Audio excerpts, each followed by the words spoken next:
Good evening, fans from Willie T. Barnett Baseball Field.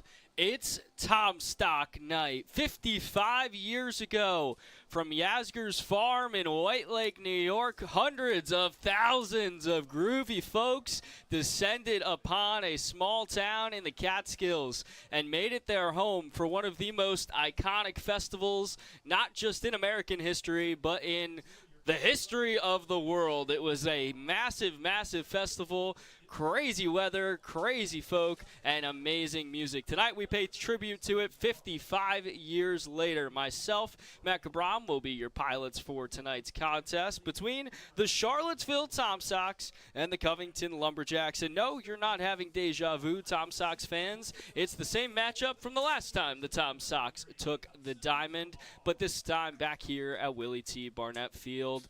Matt, you were there on the scene in Covington last time these two teams clashed. What was the biggest difference?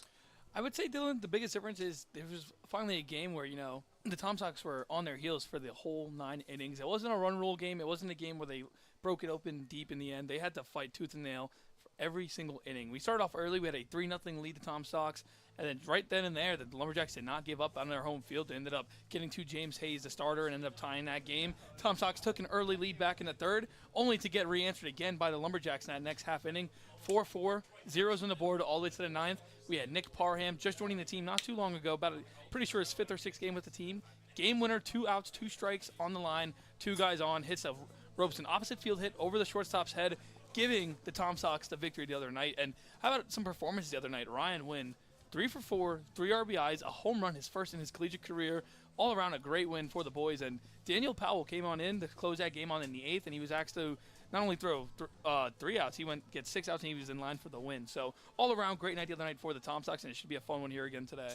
Hudson Trobaugh on the bump for the Sox. And at the dish for the Lumberjacks, leading off, it's Brennan Wright. He'll be at shortstop. Then it's Spencer Williams in left field batting second. Jackson Toberman batting third at first. Shanar Brown, the designated hitter, bats fourth. Jose Alfonso fifth at second. And we'll get you the rest of the lineup in just a beat because Trobaugh is ready. Wright's ready, and we are underway. Called strike one, time of first pitch. A little early, 6:59 p.m. here from CHS. Dylan, not only is it an early start, but really hot today. We've seen that being here at the ballpark for about 2 hours now. It is a scorcher.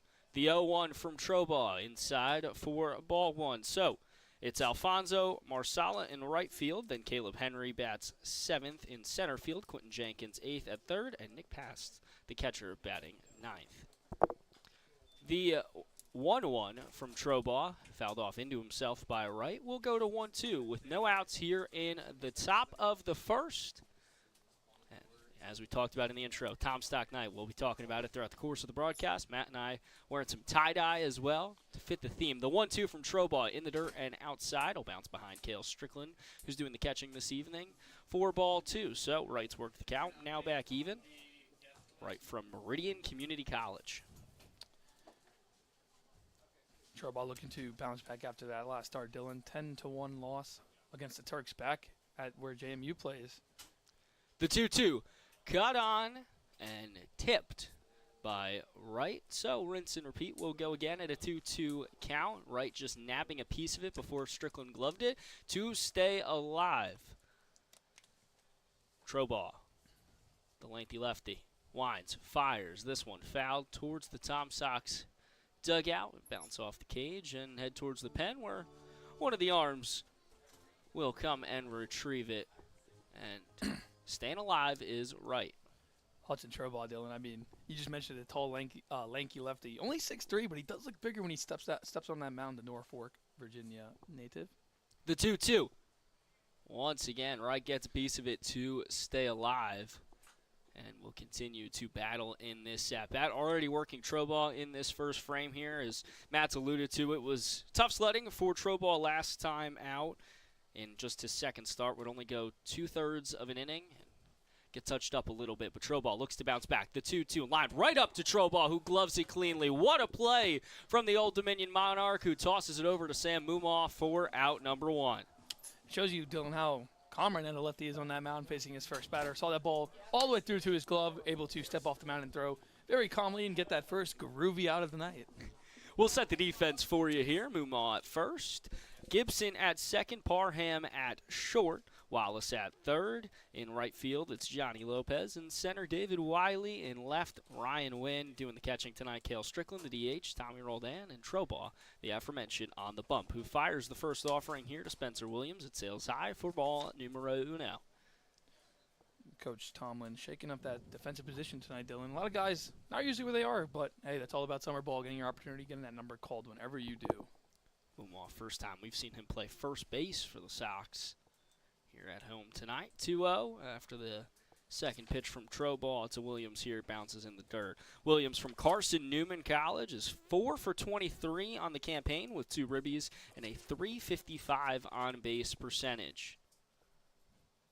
The 2-0 to the left fielder from Trobaugh is fouled back for strike one. So Trobaugh here trying to settle in and find a rhythm that he wasn't really able to find last time out when he did pitch against the Turks. This time around, though, trying to replicate his only other start, his only other appearance. He went 3 1/3, didn't allow a run last time he got the start here, and fanned 8.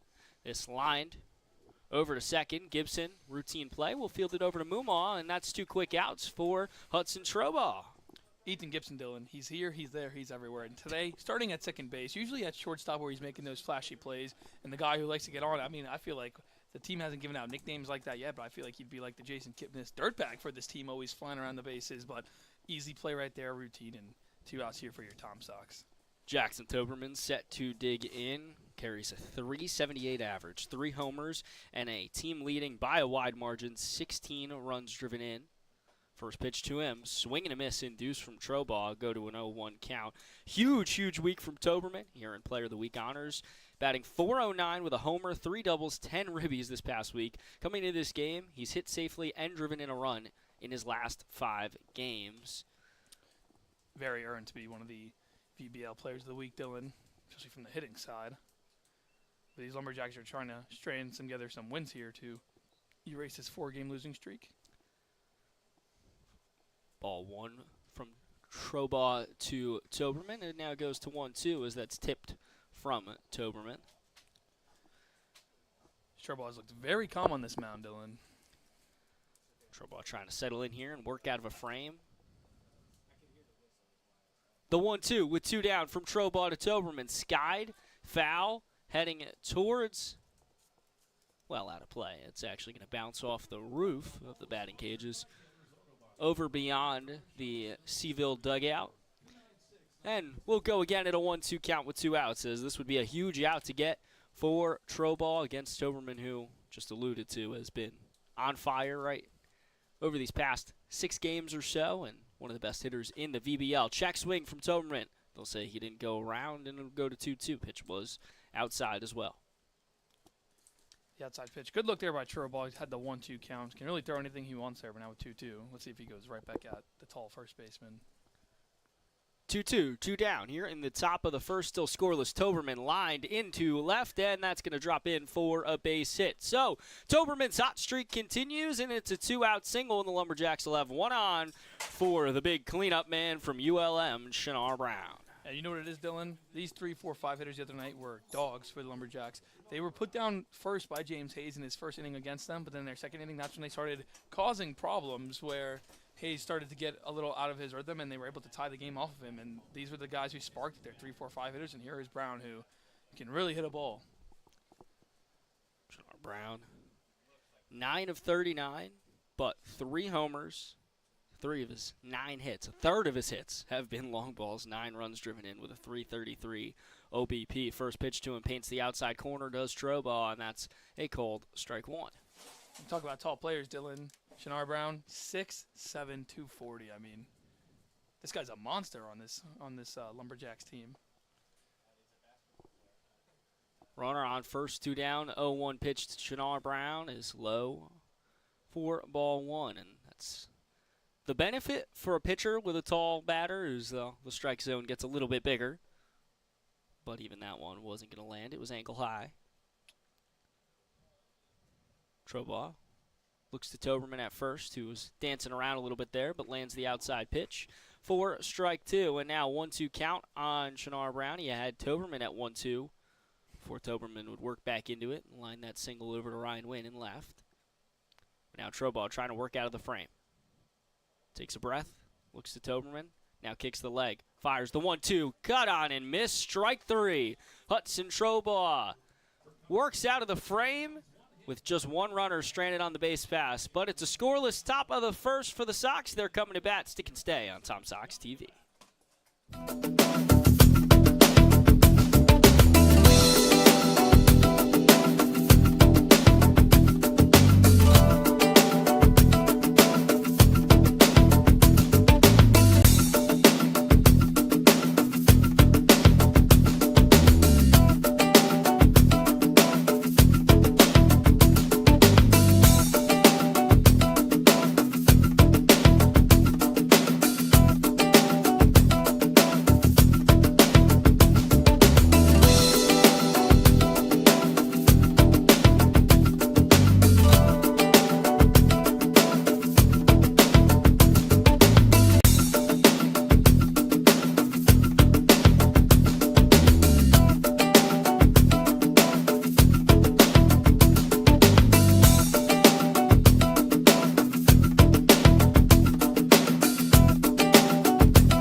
Welcome back into Tom Sox TV as we rejoin you on Tom Stock Night here from Willie T. Barnett Field. Dylan Price, Matt Cabram, guiding you through this evening's contest. And on the bump to start it all off for the Lumberjacks is Luke Wilkerson. Wilkerson faced the Tom Sox a week ago. He went 2 1/3, allowed 6 earned with 2 strikeouts in the loss. The Eastern Kentucky right-hander will set to go against the lineup for the Tom Sox that goes as follows. Ethan Gibson leads off, playing second tonight. Ryan Wynn in left field bats second.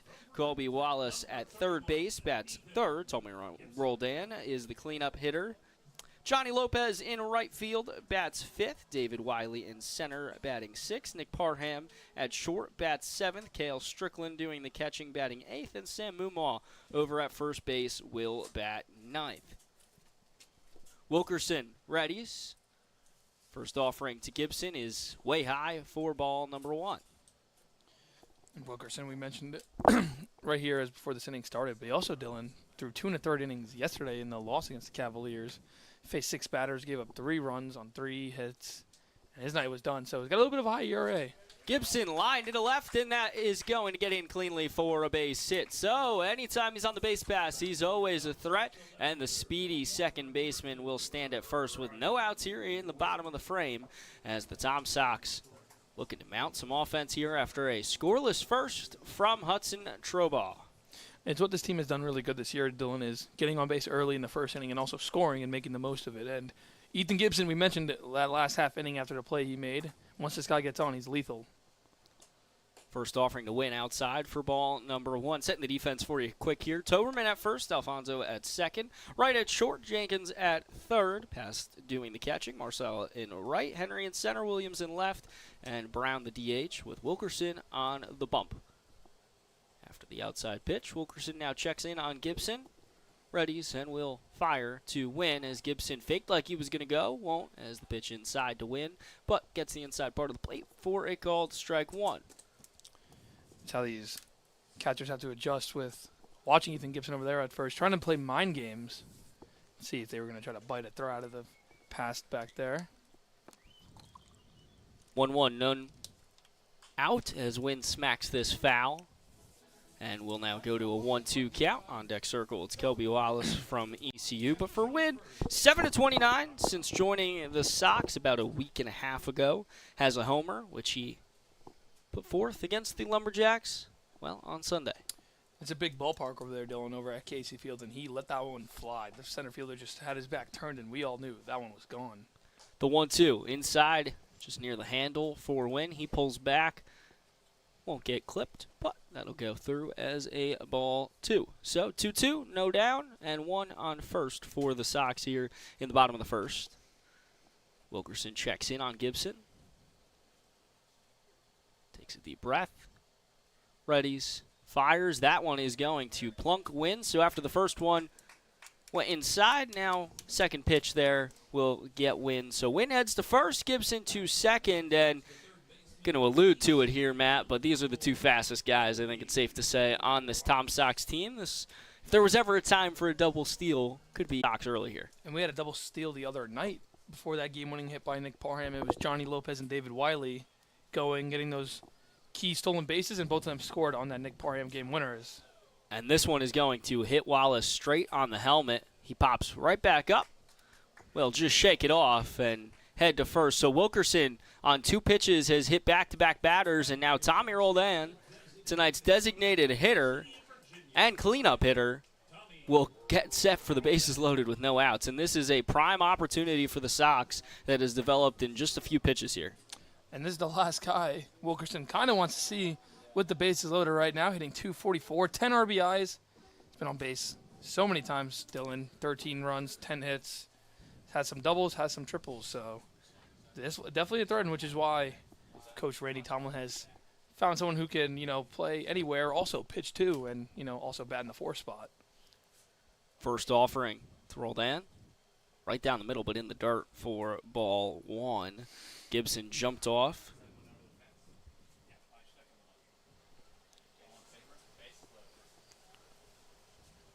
So Gibson at third, Wynn at second, Wallace at first. Roldan will have a 1-0 count with no outs as he chops this over to second. Alfonso going to look to see if he can turn 2. Will throw it over, and will get the force at second, but not the play at first. The run will score in Gibson, and a throw that's actually going to pull the first baseman and Toberman off the bag from right. Going to set the Tom Sox up with just now the out, runners on the corners, and now 1 run across the plate. And for Roldan, that is now his 11th RBI of the season, Dylan. So even in a big opportunity like that, drives in a run. And right now, Tom Sox scoring first again. First pitch to Lopez in the dirt for ball 1. So Roldan will reach base on that fielder's choice.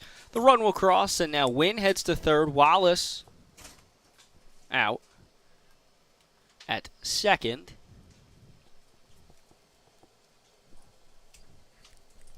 Here's a Seminole State starter, Johnny Lopez. Second offering to Lopez way outside for ball 2, and Wilkerson having some struggles here to really find a rhythm after plunking both Wynn and Wallace. Dylan, I had the opportunity to speak with Johnny Lopez before this game started and kind of asked him, how does it feel to grow up in Florida, a Florida-born kid, and play baseball year-round, unlike most of some teammates who come up from up north. And, winter comes around, you have to play inside a facility to stay warm in the winter. And you know what Lopez said? He never took it for granted. Ball 3 there to Lopez. So the 3-0 incoming here. The pitch from Wilkerson way outside, so he's going to walk Lopez on 4 pitches. Lopez now heads to first, and there is some movement in the Lumberjacks pen. Matt Cabram going to try to spot who that is, playing a little long toss first, but now there's going to be a mound visit here as well. Roldan to second, Wynn to third. And warming up for them right now in the bullpen is number 44, Jarrett Henchek from Emporia State University, so we'll most likely see him, if not during this inning, Dylan, definitely the start of the second. Mound visit will continue here for the Lumberjacks, as Jacob Walker's staff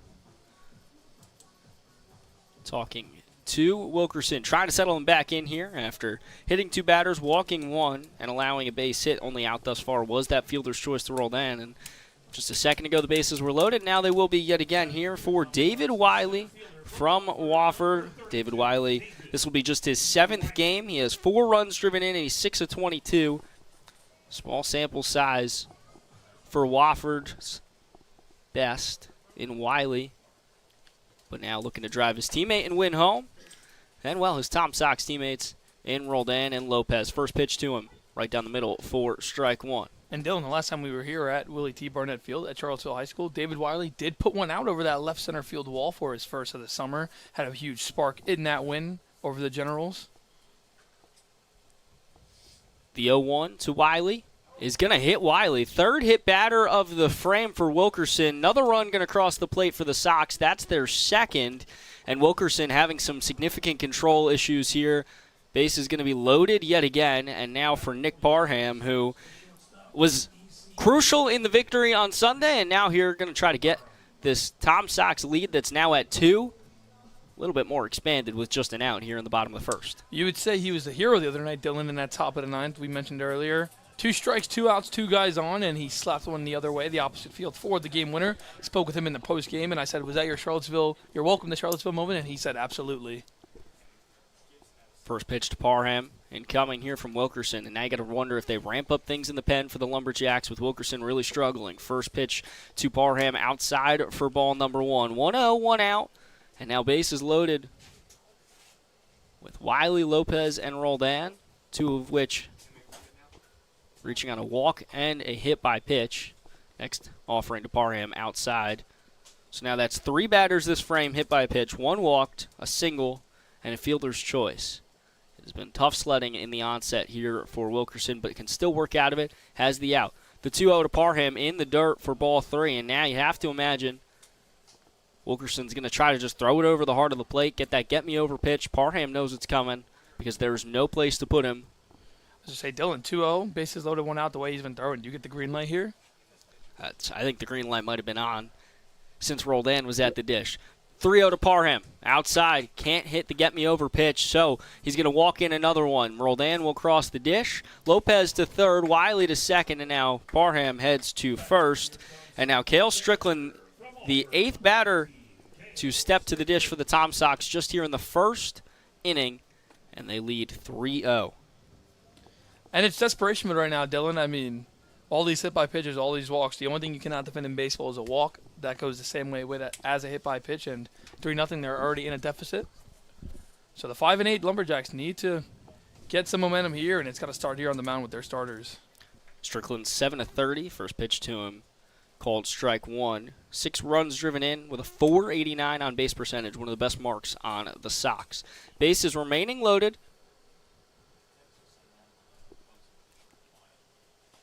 As next pitch to Strickland inside for ball number 1. 1-1, 1 out, bases remaining loaded in what has already been an explosive bottom of the first for the home team.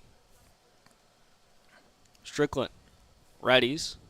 Wilkerson kicks the leg, fires, high, ball 2, and Wilkerson just trying to escape this inning and provide a little bit more depth for the Lumberjacks. And Dylan, we got Strickland up, as you mentioned, the 8th hitter. 3 runs for these Tom Sox. There's only 1 hit, and it was the leadoff hitter, Ethan Gibson. So definitely take as much as you can get at this point. 2-1, 1 down, bases remaining loaded. Strickland sees another one high for ball 3, and now 3-1, 1 out. Once again, no place to put Strickland with Sam Mumal in the on-deck circle. And Tom Sox looking to possibly go back to the top of the order and bat around here. Very curious to see that Wilkerson got the start today after throwing yesterday, Dylan. He did face 6 batters, so that's still a lot of pitches to throw and take the start the next day against 3-1, called strike 2. Arguably the hottest team in the entire Valley Baseball League, Dylan. The only team with 10 wins. It is the Tom Sox. It's here down in the South Division. 2-game lead on the rest of the pack. Turks next closest at 8-5. Strickland chopped. Is it going to get through? No, it's going to head over to third, and they'll just get the force out as Jenkins goes to the covering Alfonso for the second out. But another run will cross the plate. Strickland will head to first, and once again, another fielder's choice sees another run cross the dish for the Sox, who now lead 4-0 in the bottom of the first. And how about Cale Strickland, the catcher, knowing the situation? That was a tough chopper to the third baseman. He beats that throw all the way out to first, so there's no chance for the double play. 2 in the inning, picks up an RBI, and still an opportunity for Sam Muma to do some damage. First pitch to Muma in the dirt and outside, and Wiley teased like he might go for a second there as it was going to pull the catcher and up and past the other part of the batter's box. Can't get past, right? Wiley almost did.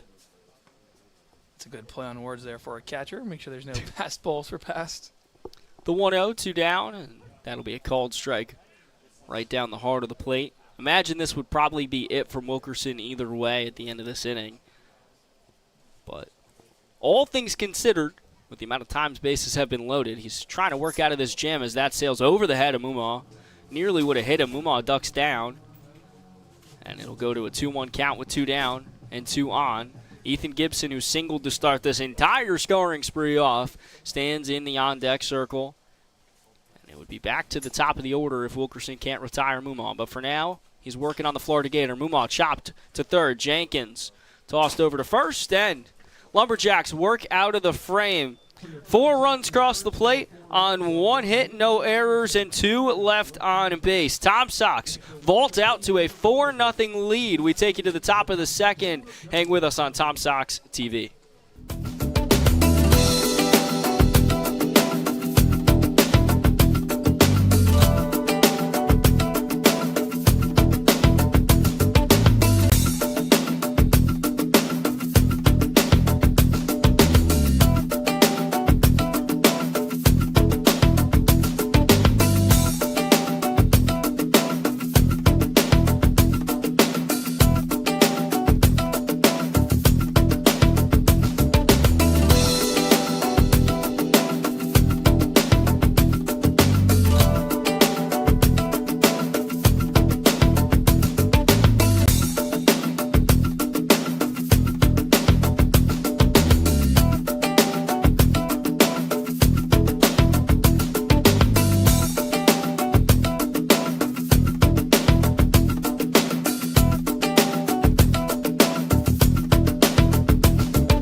Welcome back into Tom Sox TV. Tom Sox put 4 across the plate as they bat around in the bottom of the first. And Hudson Trobaugh, who allowed a single but retired 3 of the 4 batters faced to work out of a clean top of the first, now inherits a 4-0 advantage. First pitch skied into center field by Jose Alfonso. And just coming on cleanly, taking a few steps forward to make the play is Wiley. So 1 pitch, 1 out for Trobaugh, who, as we mentioned, inheriting a huge 4-0 advantage. And Jose Alfonso had a big RBI double the other day. 2 hits in the 6-4 loss to the Tom Sox, but he did have a big game-tying double, which had the Tom Sox on their heels back in that 3rd inning, Dylan. He made it a 4-4 game and got made quick work there. Thomas Marsala digs in. Trobaugh called strike 1 on the off-speed pitch, breaks over the heart of the plate, and Trobaugh trying to find a rhythm here and really settled in, and probably helps with the 4-0 advantage. Trobaugh 0-1, low 4-1. So Trobaugh, the Old Dominion Monarch, the 2nd time he'll get the start for Randy Tomlin's squad. Last time out here at CHS, he fanned 8 against the Stanton Braves, going 3 1/3. Opposing batting average of .267. This chopped foul by Marsala down towards Randy Tomlin, who's just going to come out and pick it up and take it back into the dugout. And at the time, Dylan, early in that season, that 8 strikeout game was at the time the season high. So definitely had a big game there. And now just trying to bounce back from the Harrisonburg start. Another foul. This one roped towards the dugout. As one of the promo interns, Alex, it bounced off the cage right in front of her, but she didn't flinch. Kudos to her, as Ethan Gibson just going to eventually toss it back towards the dugout. And now Trobaugh works with a 1-2 count. For Trobaugh, Dylan. Oops, sorry, didn't mean to steal your thunder there, but for Trobaugh, nothing like a pitcher going your first inning and then your team can score you 4 runs, and now he's got all the room to work with. Ball low in the dirt. 2-2 now. Marcella from Hinds College. 268 batting average, a homer, 6 runs driven in on the campaign for the Lumberjacks. The 2-2 to him. Chopped over to second. Gibson going to run down and barehand it to make the play. What a play, Ethan Gibson. It kind of got caught in the grass, and there was a little bit of a gap there between where Trobaugh and Gibson were going to have to cover it. And Gibson just barehand picks it up, tossed it over to Muma, and gets the out in time. And Hudson Trobaugh getting by with a little help from his friends. Yeah, and that was, it's like I said, Dylan. Ethan Gibson, he's here, he's there, he's everywhere. 70% of the world is covered by water. The rest is covered by Ethan Gibson. So, what a play there. So we've had 2 great plays today on the field so far. One by Gibson, one by his starter, Trobaugh. And just like that, Trobaugh, quick 2 outs here. 1-0 count here on Caleb Henry. Second pitch also misses for a 2-0. So Henry trying to spark something for the Lumberjacks as Trobaugh working quickly here through this Lumberjacks heart of the order. 5-6-7 as that's chopped foul. Actually, not just chopped, it was laced foul towards a couple fans right there behind the cage, behind home. As Caleb Henry, 11-34, one of the best averages on this team. 7 runs driven in, also one of the best marks on the team, and a 500 on-base percentage. That is the best mark on the team. So Henry can certainly get on base. Trying to be just the second base runner in the second here for the Lumberjacks. Big swing and a miss from him there as Trobaugh sneaks it by him. 2-2, 2 outs. Trobaugh trying to get out of the frame. 1, 2, 3. The 2-2 incoming from Trobaugh to Henry. He kicks the leg. Fires. Just misses inside for ball 3. And is now going to have the count at full with 2 outs. Back to Henry, too. You mentioned 11 hits, 7 RBIs. But also, if he does get on base, Dylan, 5 stolen bases. So he can be a threat for Strickland behind the plate there. Full count. 2 outs. Trobaugh, glove high, kicks the leg, fires, laced into left center. Going back is Wynn on the track and just turning and looking at it. What a long ball from Caleb Henry. Smashed into left center, and the Lumberjacks will see their first run cross the plate. It's 4-1 here in the top of the second. And that's what the visitors need right now, Dylan. They are on a 4-game losing streak. They know right then and there they had a tough first half inning. They need bats. They need the bats to pick up their pitching staff. And just like that, Caleb Henry makes this a 4-run game now to an easy 3-run game. Early on, just like that, Dylan, we're only in the top half of the second. There's so much baseball left here tonight on Tom Stock night. So, as a visitor, you would say that Caleb Henry's feeling a little groovy. You're loving that groovy line tonight. I got to start using other ones. It's saying a little too much. Swing and a miss from Quentin Jenkins. Here's the Alabama State third baseman. Cuts on it. 10-42 for 7 runs driven in for Quentin on the campaign. The 0-1 from Trobaugh. Skied foul. So now Trobaugh will work with a 0-2 pitcher's count after giving up the first run he has in this outing. First run at home in 2 starts now for Trobaugh as Henry laces his first home run of the VBL season as the pitch to Jenkins was outside for ball 1. 1-2, 2 down. Trobaugh trying to work out of the frame with just that 1 run crossing the plate. The 1-2 from the Monarch. Once again, skied foul down the first base side and way over the Sox dugout. For Jenkins, had to make some plays in that top half of the first 2. Limited damage as much as he could. The 1-2. Lined, Gibson, gloves, and will run it half the way and then toss it the rest of the way to Muma for out number 3. 1 run, 1 hit, no errors, nobody left on base. Caleb Henry gets his first long ball of the VBL season, and the Lumberjacks have cut the deficit to 4-1. Tom Sox coming to bat and the top of the order as you hang with us on Tom Sox TV.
Seen the count go to 3-0 for Henchek. It's a 1.22 ERA and 7 1/3 tossed. 4 hits, 4 Ks, 3 walks. This is his 4th appearance on the season.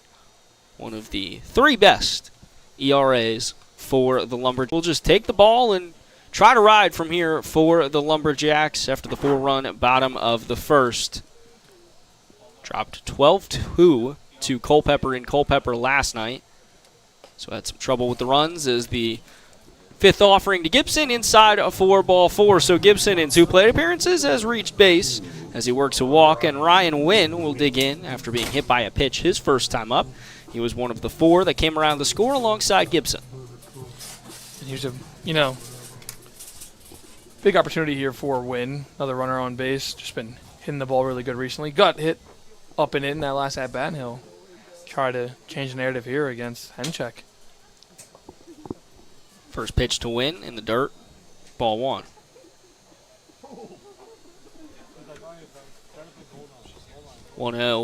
To Wincheck, or from Henchek to Wynn, not Wincheck. That would just be combining the names. The 1-0 with Gibson on first. No outs here in the bottom of the second. Called strike 1 on the outer part of the plate. Off in the distance, over the hill. A lot of kids have come out for Tom Stock night. They're up there playing around in their own right. Can't tell if I think they're playing football. Wynn lined, foul down the first base side. The count now to 1-2. A nice crowd out here as well for Tom Stock night.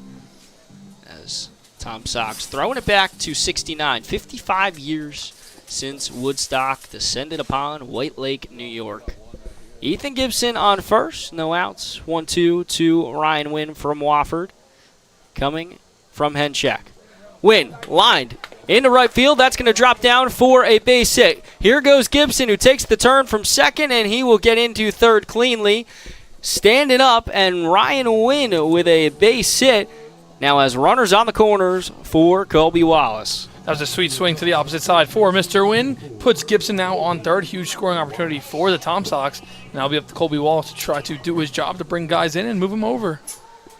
Colby Wallace, this is just his 5th game. He's already driven in 4. He was hit by a pitch on the helmet. Took it, trotted over to first. His first time out. And now for Ryan Wynn, Dylan, that is a 4-game hitting streak now for him. And in that is now 7 in the last 4. First pitch to Wallace, fouled over the cage behind home and over our press box. So Henchek here, allowing the first 2 batters face to reach base. Wynn at first, Gibson at third. Have to wonder if maybe they will send Wynn with no outs here, and at some point we may see him try to steal. Just jumps off here for now, and he's going to head to second, and Gibson is going to head home as that ball bounces off the chest of Past and behind him. Gibson crossing the dish, and it is now a 5-1 game here in the bottom. Might have a runner in scoring position with no outs here in the bottom of the second. Now a big opportunity for Colby Wallace to bring home Wynn. Got a 1-1 count. Got hit in the head that last at-bat. He's really trying to find his groove here on this team. In that last home game, had a 2 RBI single, getting his first of the summer with the team. 1-1, no outs. Wynn stands at second. Henchek trying to dial back in. Fires that just short of the plate. It'll bounce into the dirt, and it'll be a 2-1 count with no outs. As Henchek trying to settle in. The Emporia State pitcher hasn't gotten an out thus far. Checks in at Wynn at second. Now we'll fire out of the stretch to Wallace, high and inside for ball 3. So hitters count here for Wallace, no outs, and Tommy Roldan in the on-deck circle. Wallace 4 of 13 mentioned coming into the contest. Still technically his line after being hit by a pitch last time out. Wallace readies for the 3-1. Takes a quick half-practice swing. And we'll watch that one go by inside and high for ball 4. So Wallace reaching base in both plate appearances thus far. And the trend has continued as Tommy Roldan will once again come up to the plate with base runners, this time on first and second. And no outs here with Tom Sox leading 5-1 in the bottom of the second. Roldan did not record a hit the other day in that 6-4 victory over Covington. He did have one in that 10-2 massive victory here at home against the Generals, so trying to get back onto the hitting track. One of the best in this lineup. Roldan readies. Win at second. Wallace at first. First pitch to Roldan low for ball one. So Henchak trying to find a rhythm here. Yet to get his first out in relief of Luke Wilkerson, who tossed the first inning for the Lumberjacks. As Matt mentioned, after pitching yesterday, was likely never going to go far into this contest, but still Taylor having to go to the pen a little earlier than expected. Second pitch to Roldan, outside for ball two. For Jacob Walker, excuse me. It's 5-8 in his first season coaching the Lumberjacks. So they're trying to get on a bit of a run here. And still game certainly within striking distance in the bottom of the second, but going to need Henchak to tighten things up.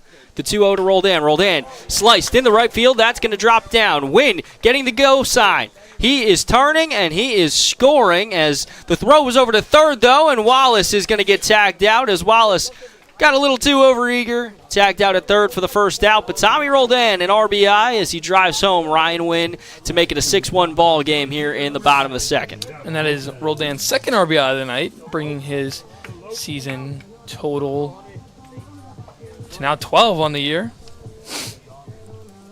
And just like that, Dylan, a huge, massive 6-1 Tom Sox lead here at home on Tom Stock night. Second time Wallace out on the base pass. This time Wynn got the go sign. He saw him get the green light, so why not go as well? But Marcel, really nice throw over to Jenkins. Jenkins applied the tag. Roldan, though, heads to second because of the throw. And now runner in scoring position for Lopez here with one out as the first pitch to him in the dirt for ball one. Lopez reached on a walk his first time up and came around to score the fourth of those 4 runs plated in the first inning. Now it's 2 here in the second. 1-0 to the Seminole State do-it-all player. He's played outfield, he's played infield for the Tom Sox. He skies this towards the Sox pen. Way right for the first foul, and now to make it a 1-1 count. That was a towering foul, fly ball, Dylan, but just went foul is Lopez, no matter where you bat him, in the top, in the bottom, in the middle, he has his pop, and he can unload anytime he wants in this at-bat. 1-1, 1 out, 1 on at second. That's Tommy Roldan. Out of the stretch, Lopez sliced in the right field. Just going to take a step or two is Marsala. Tagging is Roldan with just the out. The throw was there technically, but not on the line. It's over the head of Jenkins. Now here comes Roldan. He goes home, sliding in safely as the throw to pass. He had to jump up, and Roldan able to slide underneath it for the third run in this inning. So Roldan goes second to home, and it's a 7-1 lead for the Tom Sox here in the bottom of the second. And how about a long sacrifice RBI there for Johnny Lopez. Roldan making the right fielder throw it over to the third and just gets away, and he'll trot on home. So Lopez will technically get the RBI in the book there. 7-1 your Sox lead. And it feels almost unnatural at this point for a Tom Sock to step up to the plate with nobody on, but David Wiley digs in here with 2 outs and nobody on here in the bottom of the second, a second that has now seen the Tom Sox plate 3. It's 7-1 Tom Sox here on Tom Stock Night in front of a great crowd. Tom Sox delivering early to the tune of a 6-run lead. David Wiley, Mr. Tom Sock himself, digs in. First pitch to him outside for ball one. So Luke Nadkarni was here this past week, and he said that's the term given to the longest tenured Tom Sock. And that would be David Wiley, who enters now his second season here. Joined the team last week from Wofford. The 1-0 to Wiley. Wiley, big cut, tips it, foul, and it'll go to a 1-1 count with 2 outs as Nick Parham stands in at the on-deck circle waiting here. He walked his first time up. Wiley was hit by a pitch his first time up. In that 10-2 victory over the Generals the other night, spoke with Wiley with that home run that powered them to that offensive explosion, said, nothing like having a good crowd on a Saturday and doing my thing. Wiley No stranger to the crowd here at CHS. Ball sails over his head for ball 2. So Henchek trying to work out of the frame. No movement in the Lumberjacks pen. This is Henchek's show. And he has the 2 outs. Trying to retire the side. Has to get by David Wiley. Wiley with a 2-1. Bit of a hitter's count here. He's in the driver's seat for now. Henchek fires outside, ball 3. Now it's a true hitter's count. Wiley in control. Trying to see if another batter can get on the base pass for the Tom Sox here in just the bottom of the second, leading 7-1. As Matt mentioned, Tom Sox first team to 10 wins in the VBL. They've rattled off 4 straight in a row to it. And Wiley works the walk, and we'll head on over to first. And now Nick Parham will dig in for the second time in just the second inning. And Dylan, back to that opening game against these 2 back here at CHS. That was back on the 11th. Tom Sox did win that one 10-6, Dylan, but they had a 9-run advantage. And these Lumberjacks didn't go anywhere. They made it a very tight game and ended up being a 10-6 victory in the end. So they can show fight, but let's see if they'll do it here tonight. Parham readies as Macabrom spits a bar. Parham cuts on that one and misses. It was low. And now the count 0-1 with the runner on first in Wiley is Cale Strickland in the on-deck circle. With the 2 outs here, he's going to leave part of his catcher gear on. Not 100% sure he will get to bat this inning. Going to need Nick Parham to keep it alive. Parham watches it low, ball 1. So 1-1. Henchek to Parham with Wiley dancing around at first, but with 2 outs and the 6-run advantage. Not going to take a massive lead. But with those 2 outs, running on anything. Henchek looks, fires, Parham sliced, and just getting down to glove it and then get back up is Toberman. Toberman with a nearly perfect read on it. Pops back up and takes it himself. It'll go down as 3 unassisted, and the ground out sees Henchek work out of the frame. 3 runs on 2 hits, no errors, and 1 left on base. We head to the top of the third. Stick and stay on Tom Sox TV.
Back at you from CHS.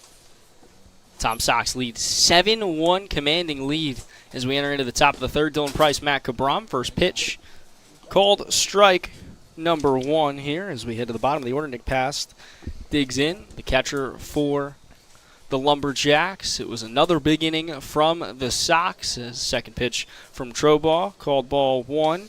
It was 3 runs on 2 hits, 1 error, and 1 left on base. The throw from right field from Mazala. He went 1 for 2 on the throws. 1 gunned down Colby Wallace. The second, though, ruled an E9. Trobaugh's 1-1, passed. Lined into center field, Wiley giving chase and then coming on cleanly to nab the first out here in the top of the third as Trobaugh has worked through 2 1/3 now with just 1 run on 2 hits. Pretty strong start, especially a bounce back after a tough outing at Eagle Field at Veterans Memorial Park last week. And for Troball now, Dylan, 6-run lead, 7-1 here in the third. He gets the boogie back on the mound and try to tank that ERA of his. He can do ideally anything he wants now with this 6-run lead. Can even explore some of his pitches that he's not fond to throw of. 1-0 here on a cold ball 1. We're back at the top of the order. Brennan Wright, who grounded out to Troball. Well, Troball would toss it to Mumau for the first out of the ball game. He's back at the plate. Check swing from him here, but he pulls back. Ball 2, and now a 2-0 count as Wright. 444 average, one of the best on the team. 6 runs driven in, 6 stolen bases as well with a 533rd OBP. Wright called strike 1, outer part of the plate for Troball, who's got a smile on his face as he retrieves it from Strickland.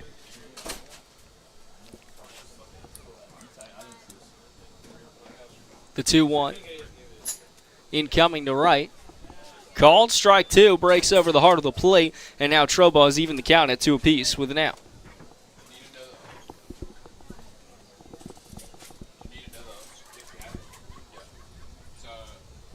2-2, and out. Wright nabs a piece of it, foul ball. Back.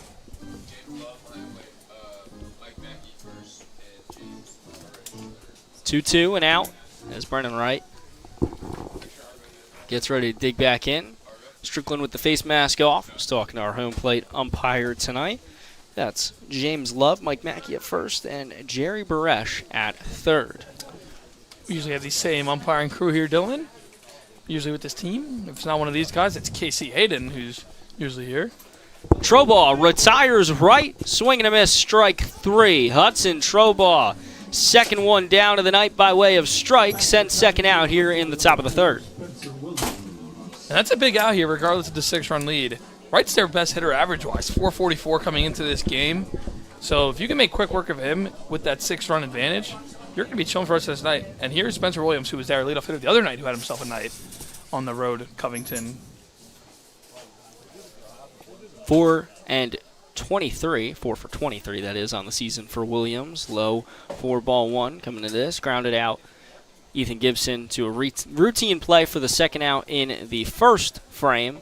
Now here in the top of the third. Tom Sox leading 7-1 off a couple hits, some walks, some hit by pitches, and a little bit of help from the Lumberjacks. This line straight up the heart of the field. Bounced around a little bit. Parham wasn't able to glove it cleanly.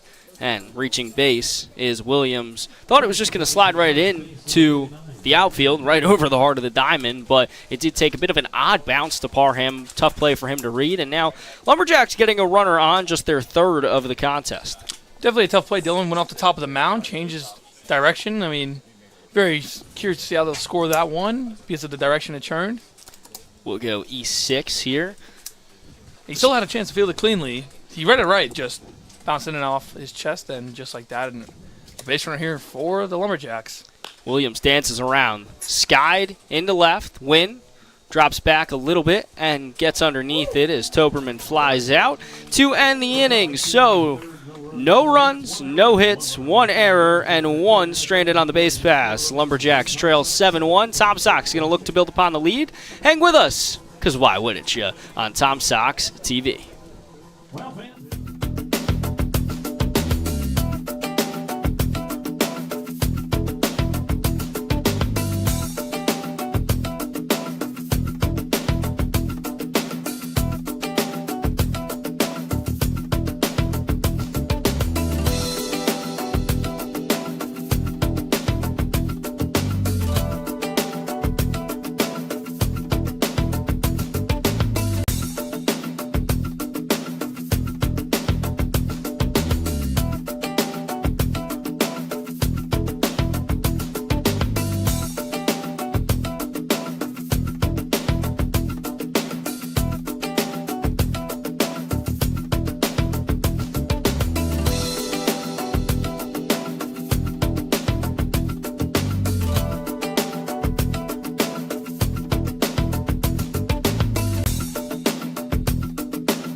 Back at you on Tom Sox TV. Charlottesville leads 7-1 as we enter the bottom of the third. Dylan Price, Matt Cabram guiding you through this Tom Stock night here from CHS. Terrific crowd, some up on the hill. They've since come back down, just a couple stragglers up there. And a lot of fans in attendance for this terrific night. Tom Sox team doing a great job putting this together. And a bit of a tribute 55 years later to Woodstock. And a big shout out to the promotions team here for the Tom Sox, getting this idea and experience. Still early, and the Lumberjacks will look to still try to play spoiler, but they're going to need some help from Henchek here, who steps back out for his second inning of work. He'll go up against Cale Strickland. Strickland, fielder's choice, he grounded into his first time up. And we'll see the bottom part of the order and then go back to the top for Ethan Gibson's third plate appearance in, 3 innings. First offering to Strickland, inside ball 1. And it was cool that Sunday game against the Lumberjacks was on Father's Day, and Cale Strickland, assistant coach Scott Strickland. So we had a father-son duo, the one of two here on the Tom Sox, along with head coach Randy Tomlin and the assistant coach, the Honorable Coy Tomlin. So got a pair of father-son duos here, and it was just cool to see that on Father's Day. 2-0, second pitch towards Strickland towards Strickland, inside for ball 2. Third offering to Strickland, that time over the plate, but low for ball 3. A lot of festivities all throughout Charlottesville. Can't make it out, well, we'll give you the schedule for later in the week, but right now it's a 3-0 pitch with no outs here to Cale Strickland in the bottom of the third, with the Sox leading 7-1. Fourth offering to Strickland, once again high and inside for ball 4. So Strickland works a walk on 4 pitches, and he'll trot over to first, and Sam Mumma will step to the dish. So Tom Stock night tonight, as we've mentioned, with Tom Stock's playing host to Covington. They're back on the road tomorrow. They head to Culpeper with a 7 p.m. start in that one. Waynesboro, they'll travel to them on Thursday, 7 p.m. start in that one, and then it's another clash with the Harrisonburg Turks, who have had the Tom Sox number thus far for Festivus on Friday night back here at CHS. Mumma over to short. There's one as right turns it. There's 2 as the throw comes from Alfonso to Toberman for another out. 6-4-3, traditional double play, and the Lumberjacks trying to retire the side here scot-free. And I was going to say, before the words came out of my mouth, I was going to say, Bill, and that's Cale Strickland's 4th time being on base twice in the game, 4 games in a row, but just like that, Sam Mumma spoils the party with a little double play action. But, hey, the boys are swinging the bats right now, and the vibes are high here.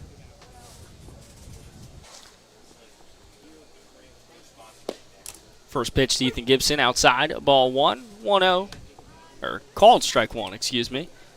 Did get the call on the outer part of the plate. So Gibson goes to an 0-1 hole with 2 outs, no on. Gibson singled and worked a walk in his 2 plate appearances thus far in 2 innings. The 0-1 to Gibson, high for ball 1. 1-1, 2 down as Gibson scored the first run and the 5th run. So I guess now that would be the 9th run if we go in the rule of odds and every other, the trend that's I would say on. the 9th, correct, yeah. Of course, it would take the 8th, as right now it's 7-1 Tom Sox. Gibson was looking to make it 8-1 Tom Sox with a big cut, swing and a miss. It's a 1-2 hole now for him as Henchek trying to work out of the frame. Some movement in the Lumberjacks bullpen. It's a sidewinder. We'll get you the number on him in just a beat. But for now, it's Henchek, at least to finish what he started. 1-2, 2 down. Gibson readies. Henchek kicks the leg, fires. Low for ball number 2. So 2-2, 2 down. Ryan Wynn, number 2 in the on-deck circle. And warming up for them is number 28, John Vasquez out of Barry University, one of their best pitchers. He's got 2 wins for them.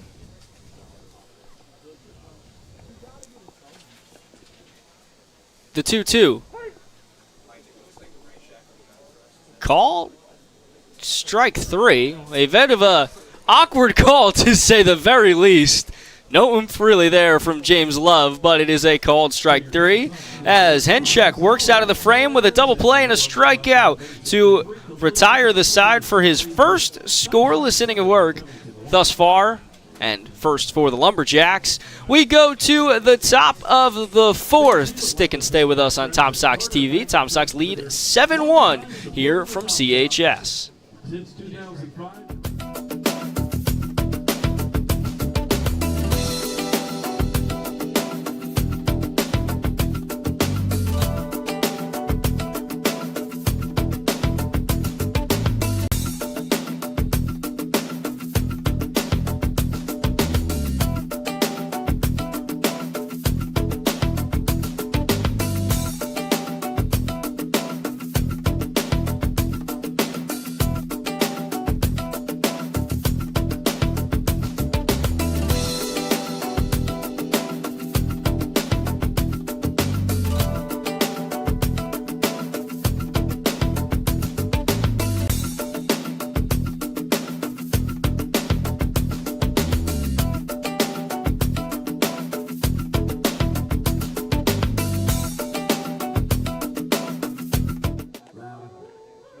Little bit of late 60s, 70s for you as the Beatles were playing through here. Come Together. Tom Sox have come together.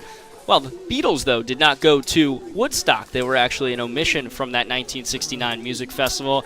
I've got trivia background on all that for you later in the contest. But for now, Chase Stryker comes on for Hudson Trobaugh, whose night has concluded. 3 innings pitched, 1 run, 2 hits, no walks, 2 strikeouts. As the Chanticleer comes in relief of Trobaugh, here's Matt Cabram in relief of me for the next 3 on Play-by-Play.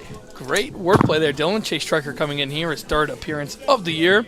Has a 1-0 win-loss record. That win was back on the 10-0 victory over the Santa Braves on the 6th. Did pitch in that 10-1 loss against the Turks. Went 3 1/3. 1 run that was earned, 3 hits. He's faced 11 guys. So right now, totally 4 strikeouts, 1 walk on the year. 5 innings pitched in 2 games. Looking to help Hudson Trobaugh keep this a distance game for the Lumberjacks.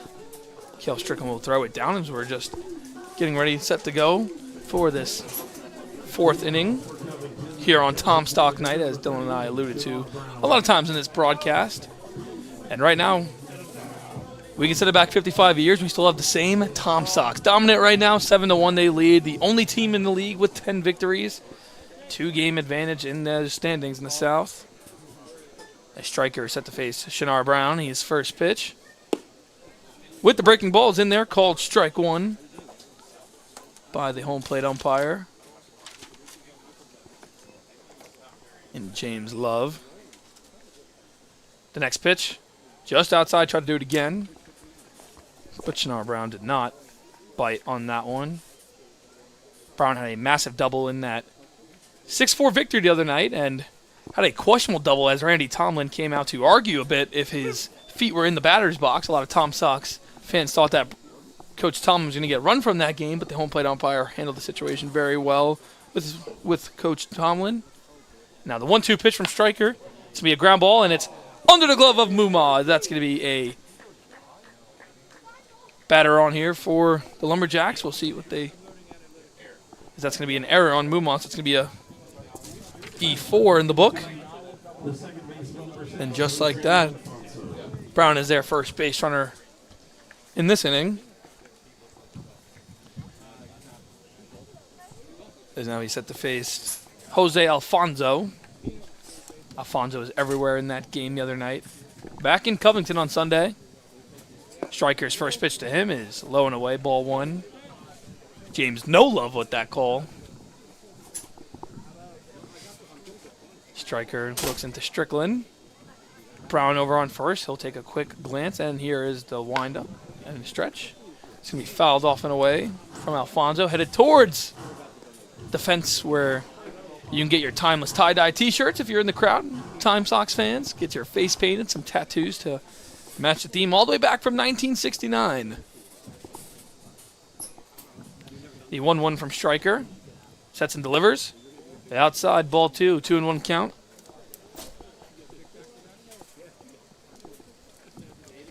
Stryker. That sub-2 ERA, 180 to be exact. His next pitch. Tried to get that breaking ball again, but that's going to be low and away to Alfonso. We have a 3-1 count.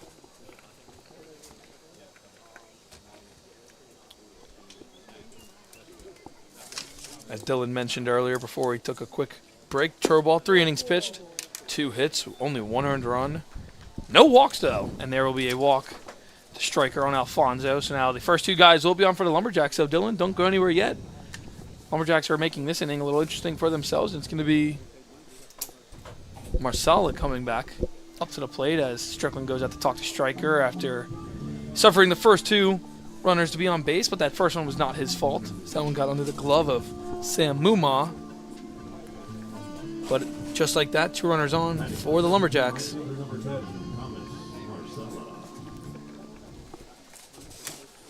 Marcelo had guiding through with it for a minute there on solo duty, Matt. But Marcelo with a beautiful throw to gun down Colby Wallace in that 3-run bottom of the second, but did miss on his second time around with an E9. Solo duty, Dylan. I mean, I felt like I was just talking to myself. I was asking myself the questions I had to answer. But right now we have a 1-0 count to Marcella. 2 guys on. Striker trying to work around this damage. That one is inside. So just like that, another 2-0 count. Striker trying to settle in here and find his boogie, as you would say back then.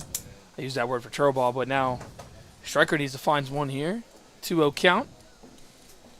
And here comes the 3rd pitch to his batter. That one's going to be skied up in the air to center field. Wiley under it. Got some tagging runners. So it'll be Brown over on second base, and he's going to dart over to third. And Wiley with a rocket of a throw, but that will be not in time. Wallace will cut it over.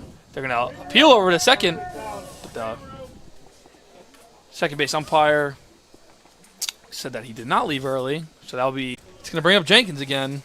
Henry, my apologies. Henry went deep in his first at-bat. It was a bomb over that left field wall. Shout out to Dylan for a great away call there for the visiting team Lumberjacks. And now a 7-1 game. Runners in the corners, 1 out. Striker.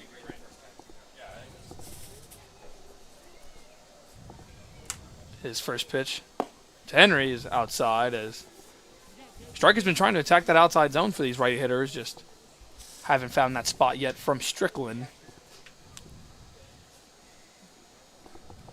Got to see if Alfonso will try to.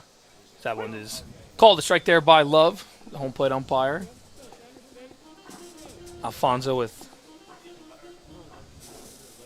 some speed over there on first. The next pitch.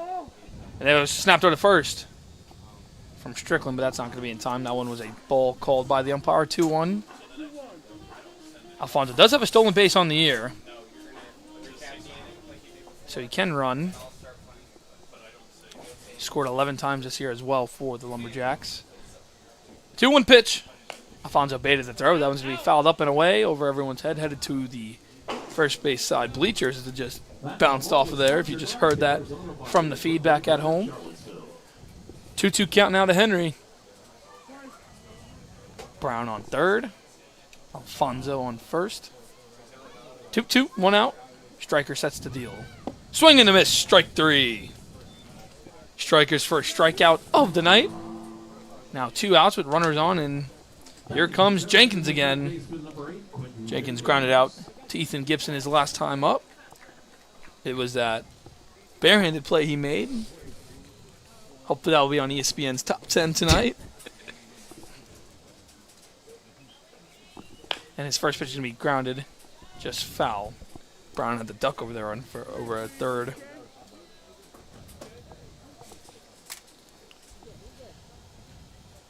Now Strikers found his rhythm here. After getting that first fly out, Wiley with the assist over there. Now check over the first, won't be in time. And then got that massive strikeout to the home run hitter in Henry. Striker gets his sign from Strickland. And the righty deals. Runner's going to go as that's going to be fouled off and away.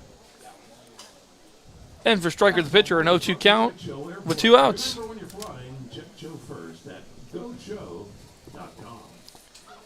That's our great public address announcer, Jeff Harrington, doing a Go Cho sponsorship read there for those foul balls. And if you're flying, go Cho. GoCho.com. And here's the 0-2 pitch. That's going to be in near to center.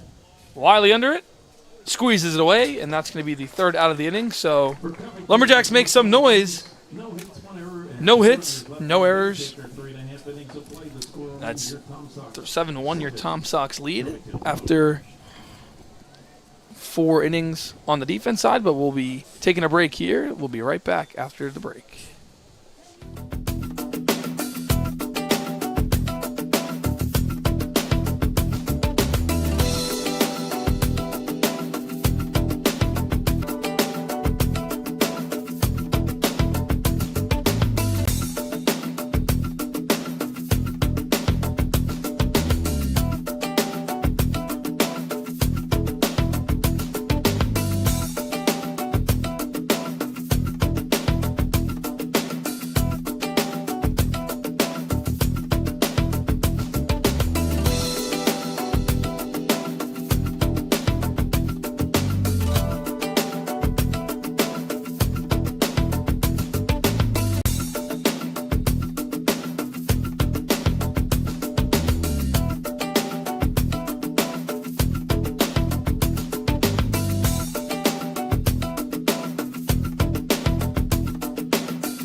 And we're back here on Tom Stock Night here, Willie T. Barnett Field, Macabrom, Dylan Price. If you're just joining us here, Dylan steered the ship for the first 3 innings. I'll be taking the rest of this one and the next 2 in a 7-1 game right now. Your Tom Sox lead it.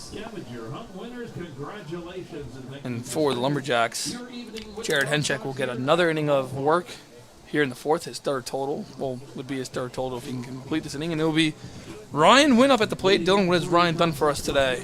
Wynn has reached base in both plate appearances. He singled with a Oppo 1 to right his last time up, came around to score the 6th run of the evening, and he also reached base on a hit by pitch his first time up in the 1st, came around to score the 2nd run on that one. So he's accounted for 2 of the 7 tonight. And Wynn with the 4-game hitting streak will send one fair down the line. Just gets under the glove over there of Jenkins, and Wynn is flying all the way around, and he'll be in there sliding with a double. What a job in left field of Williams to get that throw off as well. He got it over to Alfonso in time, but just not enough extra time to put that throw down or get the glove down after the throw landed in his mitt. But Wynn slides underneath it, and what a nice job there from Wynn. 2nd hit of the day is reach base in all 3 plate appearances too now. As you just took the words out of my mouth, Dylan, 3 at-bats, 3 appearances, and that is 3rd straight multi-hit game. So he's got a 4-game hitting streak, 3 in a row, multi-hit, and he leads off this 4th with a speedy double here. Now it's Colby Wallace, who's been on base twice, but have been caught out on the base path, as Dylan alluded to earlier. A great throw by the right fielder, Marcella, to gun him down at 3rd, and he'll ground it to the shortstop. Right over the 1st. That will be the 1st out of the inning. Holds Wynn over there at 2nd.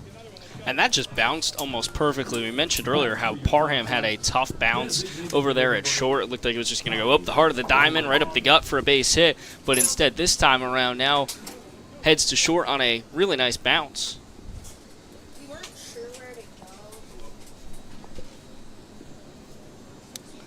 And now the first pitch to Henchek. 2 Roldan. Roldan's going to sky one in the air to left center field. And this one at the track at the wall, and that one is caught by the center fielder in Henry, and taken 3rd will be Wynn. But that was a long fly ball there by off the bat of Roldan. Just a little bit more mustard, and that was going over the fence as well. What a play there out in center field. Henry is game over there by Henry, and a dart over to 3rd base to attempt to get Wynn, but Wynn with the wheels. Takes 3rd, and now at 2 outs, it's Johnny Lopez. So with an RBI opportunity. Henchek trying to make quick work of this inning again, despite giving up that double to Wynn. First pitch in the dirt, 4-1. And he will be likely thanking Henry the second there, close together again, and not in center field and on the bump, because that really saved this outing for him. There's still movement in the Lumberjacks' pen. Probably would have been the end of the night for Henchek, but instead now he's an opportunity to finish the frame. And there's a called strike there by Love. And that ball drops, but Henchek quickly to turn around, and Wynn doesn't even take a step over. As John Vasquez, that lefty, still getting loose in the bullpen. We did see him in that 10-6 victory here for the Tom Sox back on the 11th. Mentioned as well, it's been a scorcher. James Love just took his helmet off to wipe the sweat. It is a hot one here tonight, as Albie swung and a miss, strike two. As Dylan and I got to the ballpark, it was 92 degrees. First pitch tonight was 88. It is starting to cool down now. We'll get a weather check on you for the next half inning. As Henchek, after suffering 3 runs in his second inning, he's gone scoreless since. And now he's on 1. And he is gunned out. Good a chance there by Wynn, but the Lumberjacks get out of it. Only 1 hit in this inning, but no runs here, no errors. And it will be a 7-1 game going into the 5th. Your Tom Sox lead at 7-1 here on Tom Sox TV. We'll be right back after the break.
And welcome back to Tom Sox TV. Your Tom Sox lead at 7-1 here on Tom Stock Theme Night, top of the 5th here. Dylan Price, Mac Abram, if you're just joining us here on the broadcast, we've had a good game here, good atmosphere, good weather here at Willie T. Barnett Field.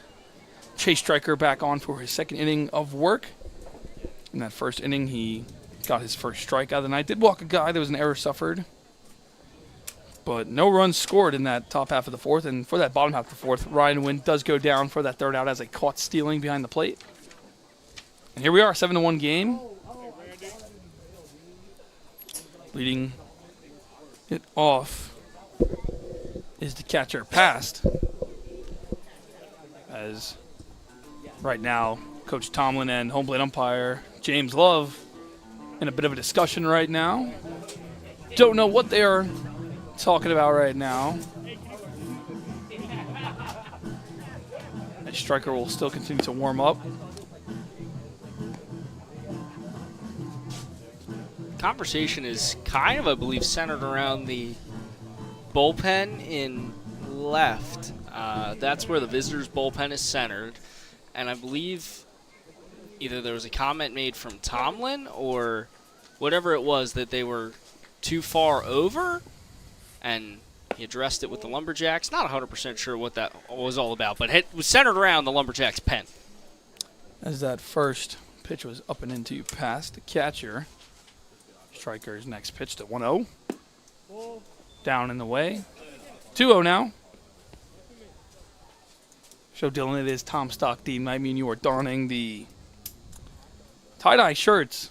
Now, did you pick to put these colors on your shirt? Can you explain it for the crowd here back at home listening, or was this made just for you? So I did this myself, and I have the blue hands. Well, most of it's gone to prove it. I've been looking like I grappled with a Smurf for the past couple days, but it's finally gone. And I chose, if you couldn't get that hint, blue and green, because, well, Tom Sox, come on.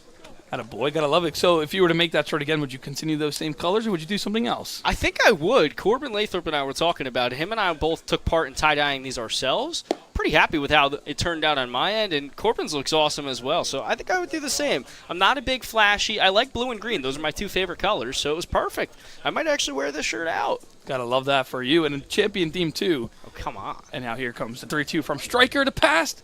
The ground ball just goes over the glove of Wallace, and this looks like it's going to be a double here, standing up for a pass, and just like that, the Lumberjacks, early double. See if they can start making noise for their offensive side of the lineup. That one just got by the diving Wallace. So you chose not to tie-dye. You ran out of time the other day. So you are wearing a pre-tie-dyed shirt, but I want a review of it because you've got every color in the color wheel on this thing. I got the rainbow on me, Dylan. I got some purple, got some yellow, green, some burgundy over here, some red, blue, just everywhere. And I love tie-dye shirts. I have a few with my wardrobe, a few that I packed here for the summer. And this one is, I didn't make this one, but I would wear this one out. Nice little Hanes white tee that got stained up. I mean, I wear this out to the town right now, and I would love it. You got the Roy G. Biv. You got everything in that thing. It's a good shirt. But if I did it, try to make colors on my own, Dylan, try to get some blue and orange in there. Aww. Hey, as that was, to be fair, picked up.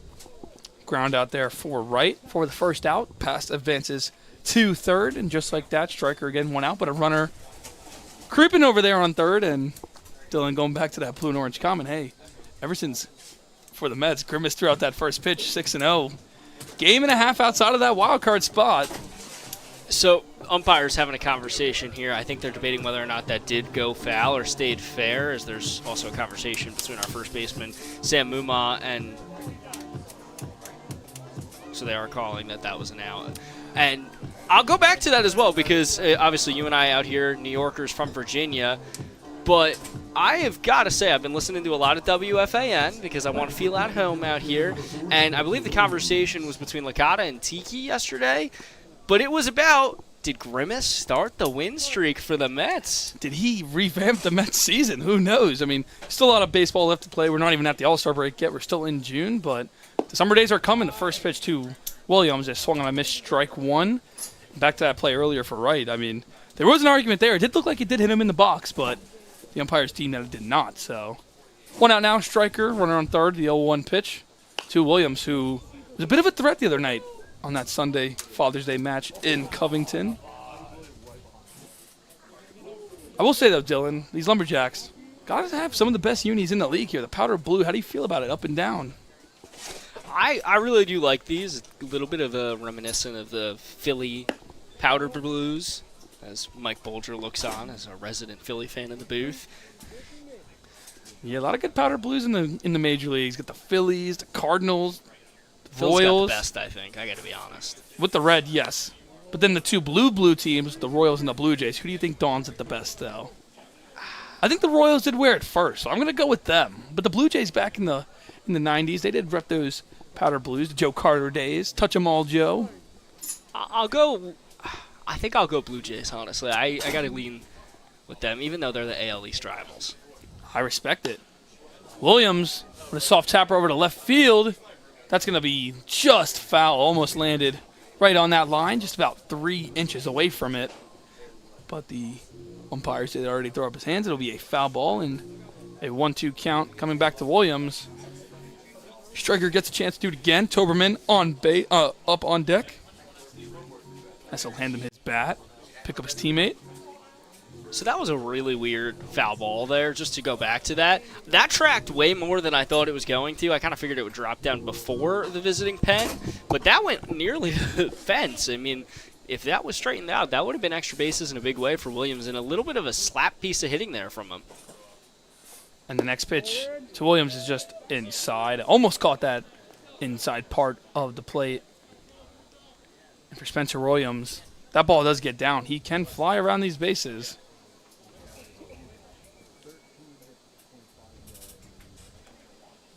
No stolen bases on the year for Williams. That one's going to be tapped the other way. But it'll be caught by Wynn. The throw home just a little sailed wide. And the Lumberjacks will get their second run of the evening, making this a 7-2 game. Good track there by Wynn. The throw was just offline. Strickland did save it. But 2 outs, the run comes in, and up now is Jackson Toberman, the tall first baseman. But now Stryker does suffer the run, but now gets a chance to work from a bit of his wind-up stretch, and no runners on with 2 outs. As the righty in his wind-up deals. It'll be chopper over to Ethan Gibson. Plays that hop well. Throw over to Mamu at first. Will retire the side.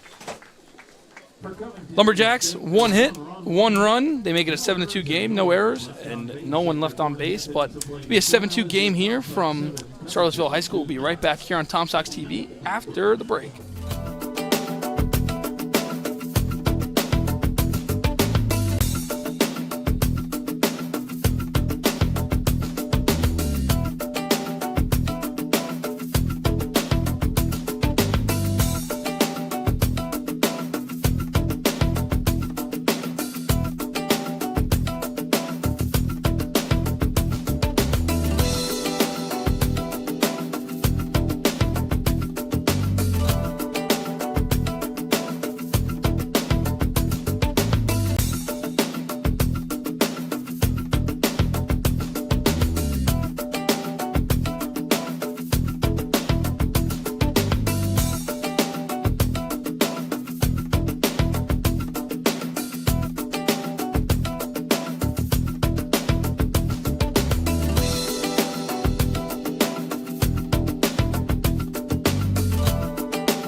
And welcome back to Tom Sox TV. Matt Cabram, Dylan Price. If you're just joining us, your Tom Sox lead it 7-2 here at Willie T. Barnett Field.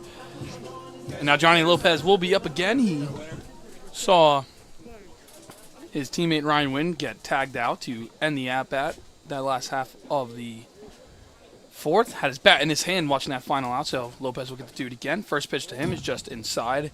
Can't be squeezed by a pass, so it will bounce behind the plate to the backstop. And just like that, Lopez 1-0 count in the leadoff spot. And the 1-0, Lopez tried to bite, but it was just a bit upstairs, 2-0 count. Just fist pumping the 50-50 winner here. He's a Yinzer. He's from out of territory just like us. Congrats to him, Mr. Sabo from Pittsburgh. I think he was a little confused when I went out for the fist pump, but regardless. Steel City, and that one will be in the dirt to Lopez, 3-0 count. On deck, David Wiley. Trying to get the scoring back for the Tom Sox. As I mentioned not too long ago in the broadcast, first affair against these teams, the Tom Sox had a 9-0 lead. That'll be ball 4. Lopez over to first, and the Jacks fought back. Ended up being a 4-run game in the end. The Tom Sox did get the win, so Randy Tomlin's squad trying to make sure they do not get cold in a moment where it's big here. But now it'll be David Wiley. It's been up twice here tonight, Dylan. Been on base twice. He has. He's swung the bat very well in his short time here with the Sox. Tonight, though, hasn't had to really swing the bat a whole lot. He was hit by a pitch and he's walked. He's been able to just kind of find his plate appearances. But now here, able to take some chances with still a lead and the runner on. That first pitch was up and into Wiley as he made a quick reflex move there. 5 straight balls from Henchek, who's still out there, trying to save as many arms as they can, the Lumberjacks, with the amount of games they've played in their slate, as that 1-0 pitch was called in for a strike.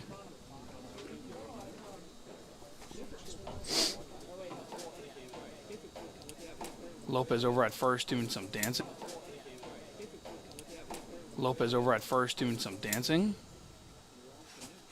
Here comes Henchek's next pitch. Lopez does not go as Wiley will sky one foul. As the fans are getting their hands up. Clapping going all around the ballpark, as Dylan mentioned. Beautiful night here on Tom Stock Night. Good crowd here on this Tuesday night.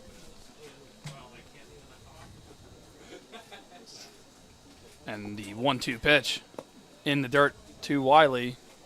Did not bite with discipline at the plate. Lopez over at first did not go. At first base coach for the Tom Sox, Kenny Towns. A legend here around these streets near UVA.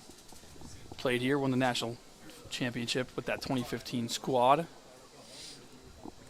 Directing his base runners, but here are the 2-2 to Wiley. Henchek deals. Wiley jammed, and we'll just foul it off towards that Lumberjack dugout. That was a really good pitch selection there from Venchek, who, kudos to him, has continued on in this outing after having some early woes in that bottom of the second, but has really found a rhythm, has Henchek. But right there, as you mentioned, jammed up Wiley. Those pitches are tough, leaves no choice, but you kind of got to cut on it almost as a self-protection mode. And the next pitch will be fouled off and away. He tried to go on the outside pitch there, but Wiley bites, but we'll just get a piece of it. 2-2, one guy on, no outs for number 32 up at the plate. 44 on the mound. Stand in two, look at his catcher signs. So we got a lot of action over there in that bullpen for the Lumberjacks now. Nothing for your Tom Sox, so you'd see that Chase Stryker will probably get his third inning of work coming out of the pen to relieve of Hudson Trobaugh. And here's the 2-2. Just low. So that'll be 3-2 now to Wiley. And that was a really nice pitch there from Henchek. Location was on point. Break was there just a little bit missing the strike zone. If it missed, truly it was by a hair. But now I got to work with the full count. And the full count pitch, Wiley keeps fighting it off. His third foul ball of the at-bat will be his ninth pitch coming up to him now. So Henchek coming back out because he had some good innings, but now getting the workload from Wiley. Trying to end his night as much as he can. And they'll do it again at the full count.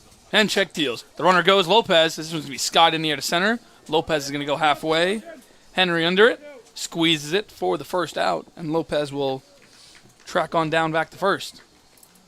There's a long out over the center field. That will bring up Nick Parham, the hero from the other night, as it looks like it's going to be a call to the bullpen here for Covington. That's going to be it for Henchek after having a shaky first inning and had some zeros after that. But we're going to take a quick break here on Tom Sox TV. We'll be right back to get you that pitcher.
And we are back with this bullpen change for the Lumberjacks. Henchek's night is done. We'll get his line in a second. It'll be Dylan to say it. And we got John Barry coming in, the Right now, 2 wins for the Lumberjacks. The sidearm throwing lefty. His second appearance against Tom Sox from Barry University. And his first batter is Nick Parham, who had that game winner the other night. I keep alluding to it. Parham, the 1-0 is just outside, 2-0.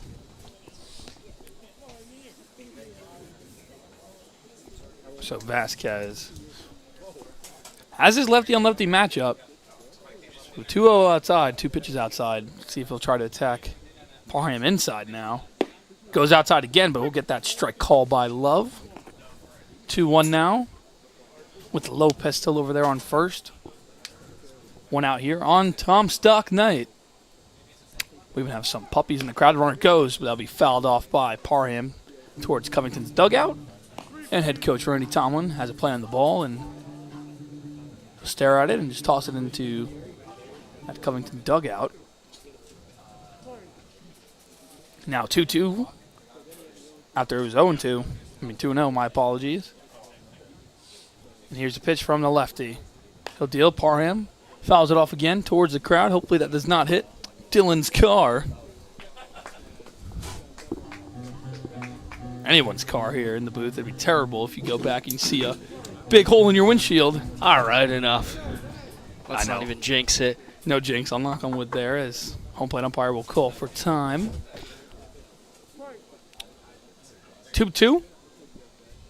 2-8 facing number 3 at the plate. And his pitch skies it up. It'll be ball 3 on the riser. And it'll be a full count with Lopez over there on first, who did steal earlier on Wiley's 3-2 count. We'll see if he'll get to go again. He has a big lead over there on the lefty. We'll see if they'll pick off move, and they're going to get him in a pickle. Throw over to second, and they will catch Johnny Lopez stealing for the second out. Vasquez read that all day, and just like that, he'll get an out before he can complete a strikeout at the plate. Well, that closes Henchek's line, at least, so we can finally share that with you. 3 1/3 pitch, 3 runs, 3 hits, 2 walks, and no strikeouts for Henchek. Steadied the ship in relief of Wilkerson. 3-2 was fouled off by Parham. So now Vasquez comes in, he catches a runner stealing, and he's a strike away from getting out of the inning. Vasquez, the senior from Barry University, Miami, Florida. It's 5th game he's appeared in. Second against these Tom Sox. Second time here at Willie T. Barnett Field. And here's the 3-2 pitch. Fouled off again. 4 foul balls from Parham. It'll be a 10th pitch coming in the at-bat. So we saw Henchek throw 10. Now we're going to see Barry throw his 10th. Henchek was able to get Wiley to fly out the center. 3-2. Going to be in the air to left. That one's going to go foul. So Parham is reading the side, throwing lefty all day. He's laying bat on ball. It's just a matter of trying to time it up right now. And then if you're on the other end of things, if you're Vasquez, just try to sneak one by him and get out of the frame. The next 3-2 is swung on a miss, strike 3. Vasquez is going to win that one. And for your Tom Sox, it'll be no runs, no hits, no errors, and 0 left on base. Still 7-2, your Tom Sox lead. We'll be right back here after the break here on Tom Sox TV.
We are back here on Tom Stocks TV for my last inning of work here before I send it back to the captain and Dylan Price, but he's got one more left to sit and help me out here. We got Chase Stryker coming back in for his third inning of work here. Your 7-2 lead for the Tom Sox.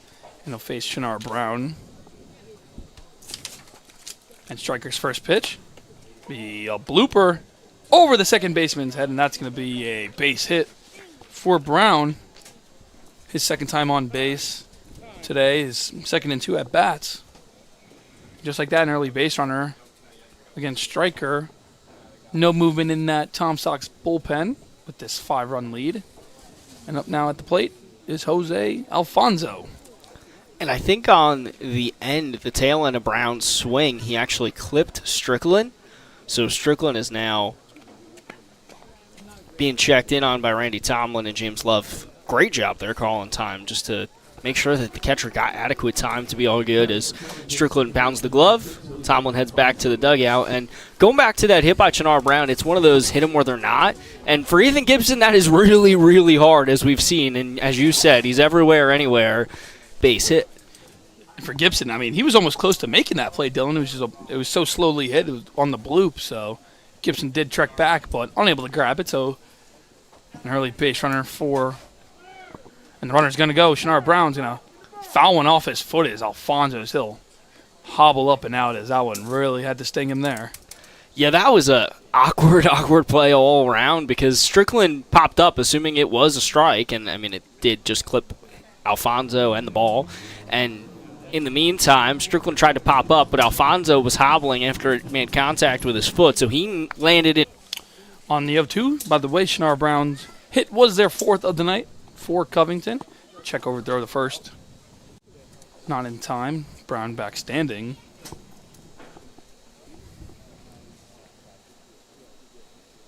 Stryker gets his sign from Strickland. They'll check him over again.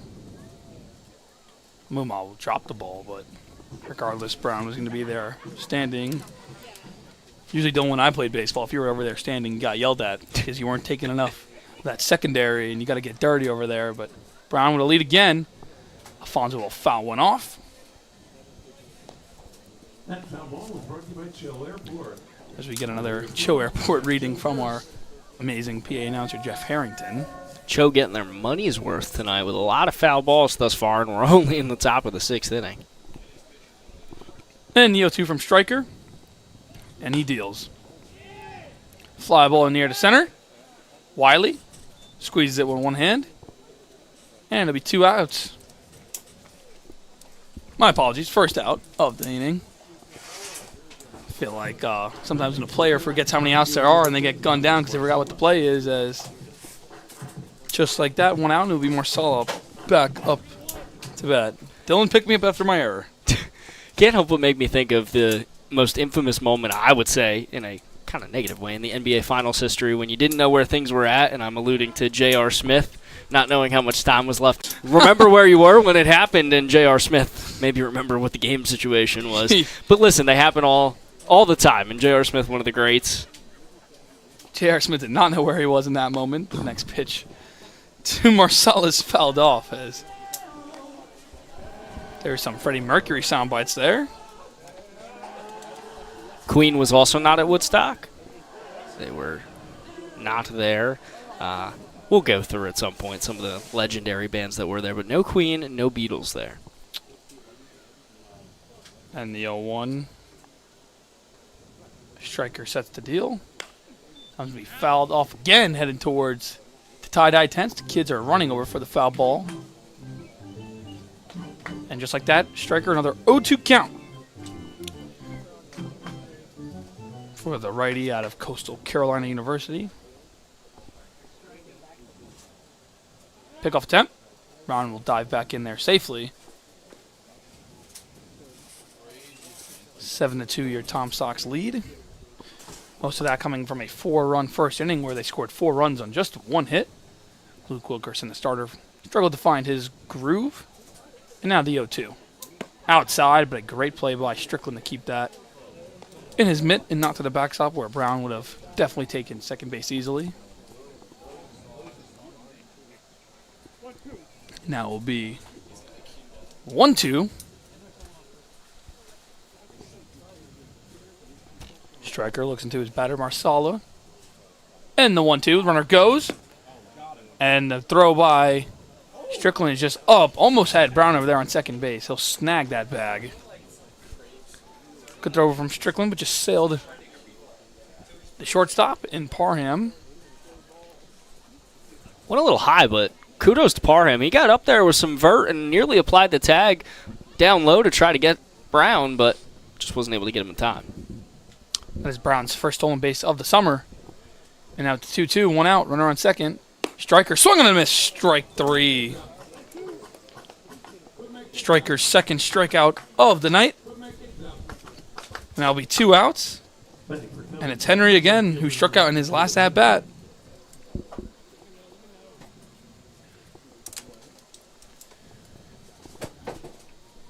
Nobody's still warming up in that Tom Sox bullpen, so you got to see Striker probably going another inning after this one. First pitch to Henry, swung on a miss, strike 1. That curveball on the outer half of the plate.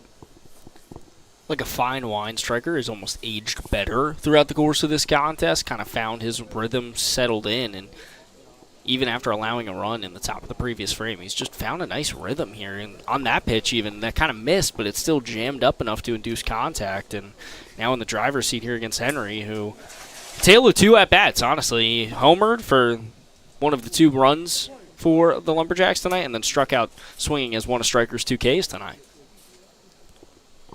And he'll deal the 1-2. Swung on and missed, strike 3. Striker's third strikeout of the night. Gets out of the inning. We a runner stranded after the Shannara Brown single. Still your Tom Sox lead. It's 7-2 in this game, and we'll be right back after the break.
We are back here at Charlottesville High School at Willie T. Barnett Field. 7-2 your Tom Sox leaded. If you are just joining us this late in the broadcast, Matt Cabram joined alongside Dylan Price.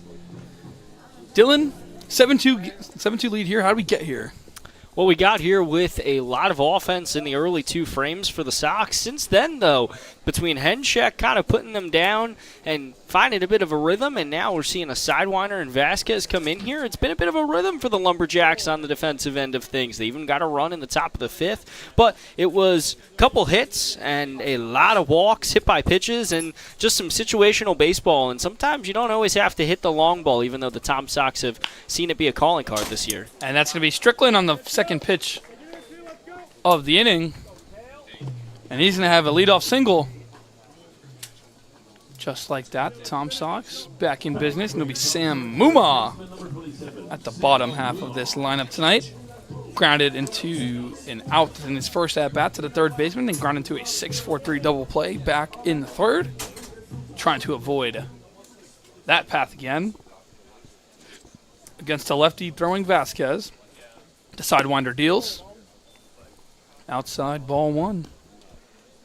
And in Strickland, this is somebody who's really kind of quietly found a really nice rhythm recently at the dish. Came in today hitting 7 of the 30 on the campaign, but really getting a lot of those hits and a lot of on-base opportunities, whether it be being clipped by a pitch or working a walk in these past few games. He's blossomed his OBP up to 489. And he's been on base 4 straight games safely. He's had a good at-bats the other day in the win over the Lumberjacks. Had 2 walks, ended up scoring a run. Now the 2-0. Vasquez deals down the middle. Strike call there. And for Vasquez, he already threw over once to get Lopez. So we got Strickland over there taking a bit of an aggressive lead. Tries to get bigger over there. And the 2-1. That one's down the middle too. Now we got 2s on the board. 2-2, no outs, 1 runner on. 2-8 on the mound, pitching to 2-7. And the lefty deals. Mumma fouls one off, headed towards the trees over on the right side. Mumma is also another guy who's been making a lot more contact recently and has had to play in a different variety of roles, also whether it be at the plate where he's batted at the top of the order, middle of the order, now bottom of the order tonight, or even defensively where tonight he's playing his first game at first base. And he'll just lay off a good one there. And the count will get full to 3-2. It was very close, as Dylan just alluded to. Mumma, another utility guy all over this team. Most of these teams will do that in the summer with these collegiate squads. And the 3-2. Mumma in the air to center field. Back is Henry. He'll make the catch. Trotting back to first is Strickland, and it will be back at the top of the order. It will be Ethan Gibson's 4th at-bat in 6 innings. Another note on Mumma, he's playing first tonight, and that's kind of due in part to Jack McMullen getting an off night and then Cale Strickland doing the catching. And originally in the early part of the season, we kind of saw Strickland, McMullen, and Robbie Levy rotate the catching, first base, DH duties, however they saw fit. But with Robbie Levy kind of working back up from injury, he should be back any day now, which is great news for the Tom Sox. We've seen Sam Mumma get a taste of first base tonight, where we also have seen Colby Wallace as well recently. Colby Wallace getting the start at third tonight. Mumma's played at second. He's played at short. Now at first. He's even played some outfield. So a lot of these players just picking up their team any way they can. And the 0-1. Vasquez swinging a miss to Gibson. Gibson usually falls behind on these at-bats early on 0-2. And he's very good with working the counts back up. We'll see if he can do it here. To the lefty in Vasquez. 0-2 pitch. And he deals. Fouled off and away. Another foul ball heading. There's no offense to our broadcast booth where Dylan probably would have made a play if he had a glove. My hands are playing with my pen right now. I'm going to be honest. It probably would have hit me smack in the noggin. I know stand-up play there. I don't think I could have pulled a page out of our editor's book in Corbin Lathrop, who threw the first pitch tonight. I don't know if I had any baseball agility there. Pickoff attempt there, safe, and back to our, Dylan just said, our scoreboard operator and chief editor, Corbin with a great pitch, but Aiden Alexander, who was catching his first pitch, gave no attempt to try to block it, so kind of gave him a little 50-cent worthy type first pitch. And now the 0-2 to Gibson. He's going to foul that one off, so that's going to go over our broadcast booth into the trees as fans are running all over. The kids trying to get that foul ball because here at Willie T. Barnett Field, you return a foul ball, you could get an ice cream from Ben & Jerry's.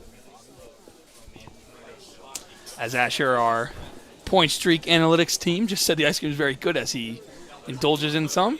And the 0-2 is outside. Ball 1 finally to this at-bat. So Gibson, 4 straight fouls in a row. We'll see a ball for the first time in this at-bat. And this is the Ethan Gibson special. Hardest out in the lineup far and away because even if you're up on him 0-2, it's really hard to retire him without having to throw a couple extra pitches. The 1-2, and that's going to be in there. Called strike 3 as Gibson didn't agree. Kind of had a smile on his face, but home plate umpire James Love rings him up. It's going to be Ryan Wynn coming back up, doubling his last at-bat, second hit of the night. Doubling up his single back in the second. Been on base 3 times, got hit early in the first inning. Up And the first pitch to him, swung on a miss, strike one. Wynn with a really nice night tonight. Was hit by a pitch in the first, came around to score. Singled in the second, came around to score. And then in the fourth was, as you mentioned, laced a double. The next pitch from Vasquez is outside. Wynn did not bite on that one. Still got Cale Strickland over there on first. He led off this inning with a single. And the 1-1. Outside, ball 2. So Wynn trying to win this at bat. He's got the 2-1 count.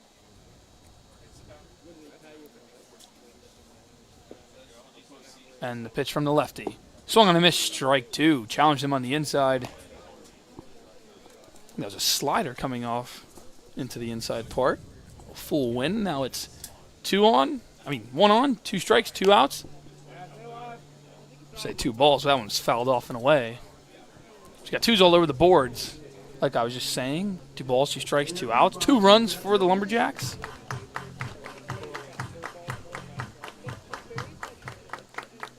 Barry gets his signed. Vasquez gets his signed, the Barry University pitcher. Swung on a miss, strike 3. Vasquez gets his 3rd strikeout of the evening, and he'll keep this a 5-run game. But after 6 complete innings, your Tom Sox still lead it 7-2.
And we are back here on Tom Sox TV. I'll just deliver you Chase Striker's final line of the night. 3 innings pitched, 2 hits, 1 run that was earned, 1 walk, and 3 strikeouts. But I'm going to send it back to Dylan Price, where he's going to steer the ship for the rest of the night. Take it away, Captain.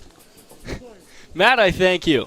Rejoining you here in the top of the 7th on Tom Sox TV. Tom Sox leads 7-2 as Gray Shack comes in here in relief and gets an induced swing and a miss on his first pitch to Quentin Jenkins here.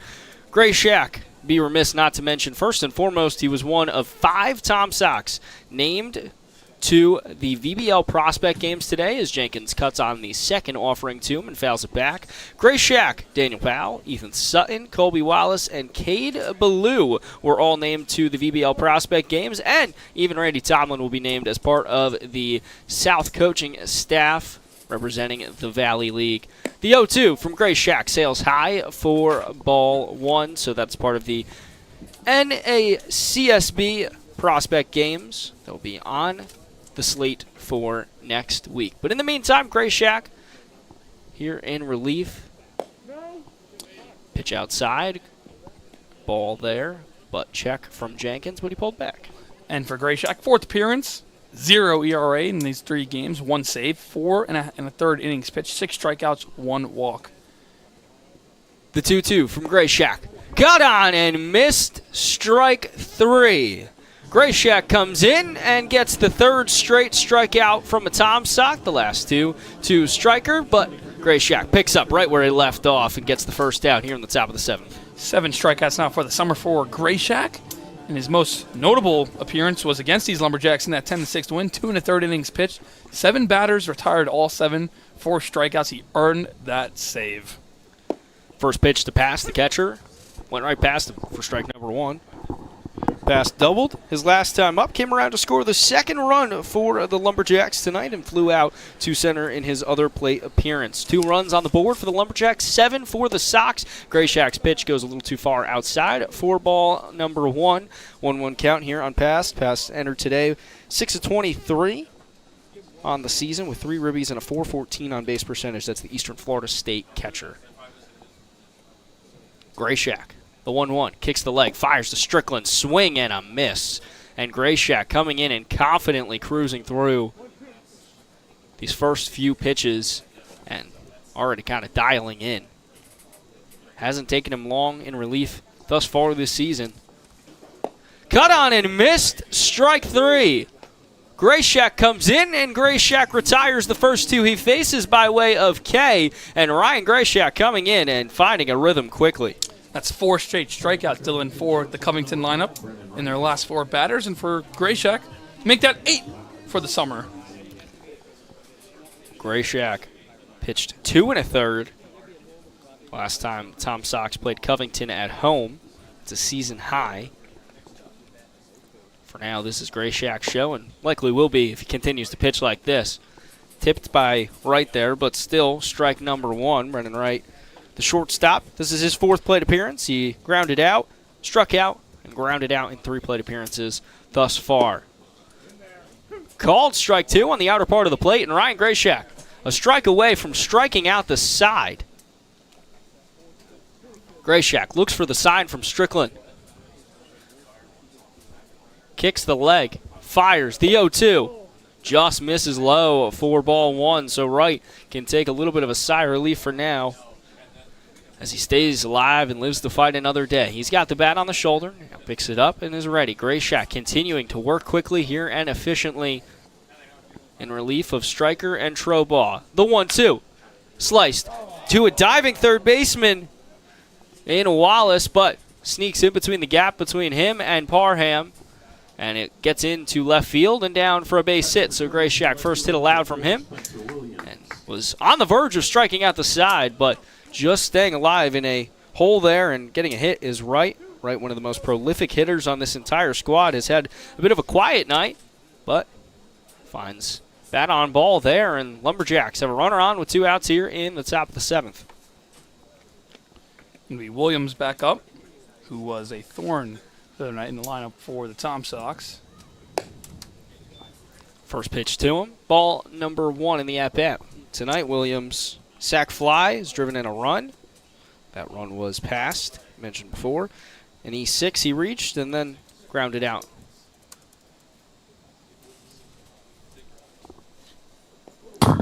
And that ball there is going to get behind Strickland, bounce off the backstop, and it's going to allow Wright to advance to second cleanly. And Matt, I believe you have some sad news to report in the baseball world.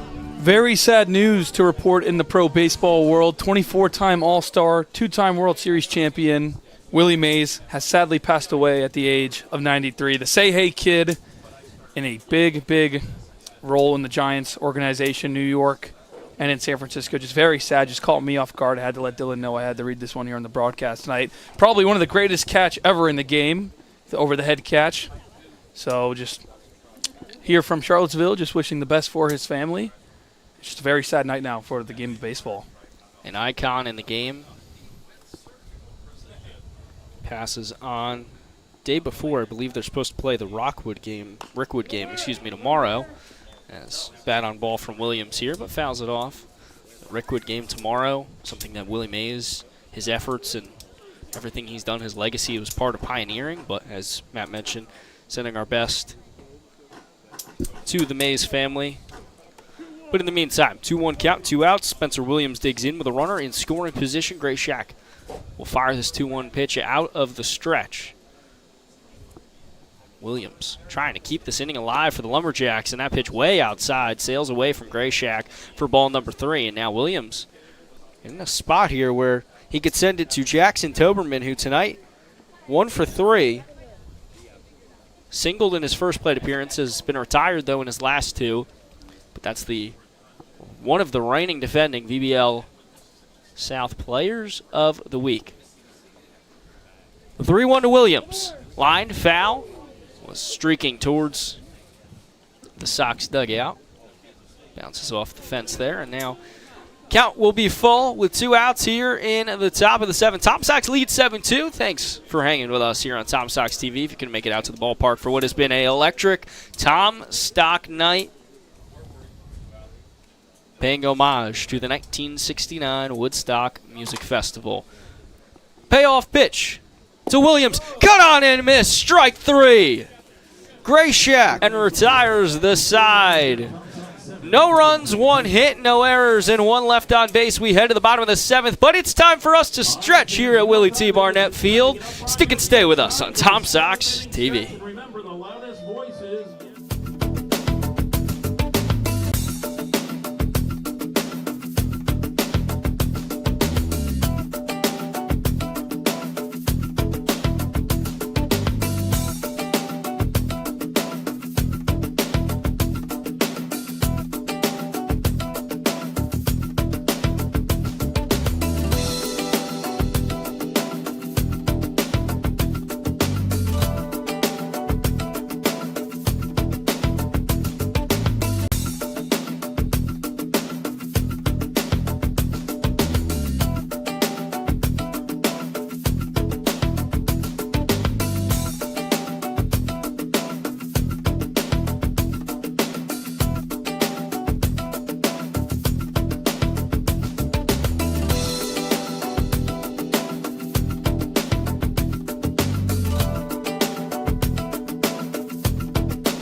We rejoin you from Willie T. Barnett Baseball Field. Dylan Price, Matt Cabram got you covered for the conclusion of this contest on Tom Sox TV. Bottom of the 7th we go. Tom Sox leads 7-2. Colby Wallace from ECU at the dish. James Love will call time for just a moment as the home plate umpire to tell our stadium DJ to quiet the music and let the boys continue their action as we head out of the 7th inning stretch to the home stretch of this contest conclusion. As the first pitch to Wallace outside for ball number 1. Good wordplay there, Dylan. Dylan, as that was the first time to see where our booth got a warning from an umpire. So, second pitch to Wallace, once again, ball. So it's a 2-0 count. Due up this inning, it's the heart of the order. Colby Wallace, Tommy Roldan, and Johnny Lopez as Wallace sliced this one into right field, giving chase and eventually trying to reel it in, but can't as Marsala. It drops down in front of him. Colby Wallace will get on base here in the bottom of the 7th as that just bloops in for a base hit. That will be a base hit on the blooper. That'll be a 3-game hitting streak now for Wallace, registering his first hit of the night. And Tommy Roldan set to dig in at the dish now with a runner on by way of Wallace, who bloops in a base hit.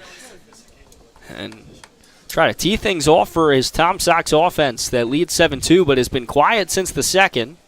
They played it 4 in the 1st, 3 in the 2nd as that pitch from Vasquez there gets the outer part of the plate for strike 1. 4 in the 1st, 3 in the 2nd. Since then, though, it's been zeros on the board as Henchek and Vasquez have stabilized things for Wilkerson.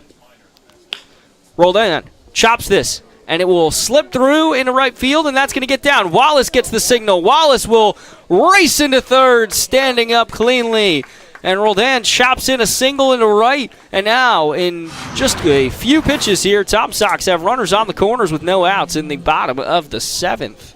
I was going to say, Dylan, before Tommy Roldan took our thunder, I was going to say he has 2 of those RBIs in those first 7 and had a long fly ball caught at the wall. But now he'll get his second hit of the night, and he puts Wallace in scoring territory here. Rosales getting some action out there in right field in back-to-back plate appearances from Wallace and Roldan. It's been hit his way, but for now, he's going to hope that it goes somewhere else and lands in and out, because Johnny Lopez is at the dish.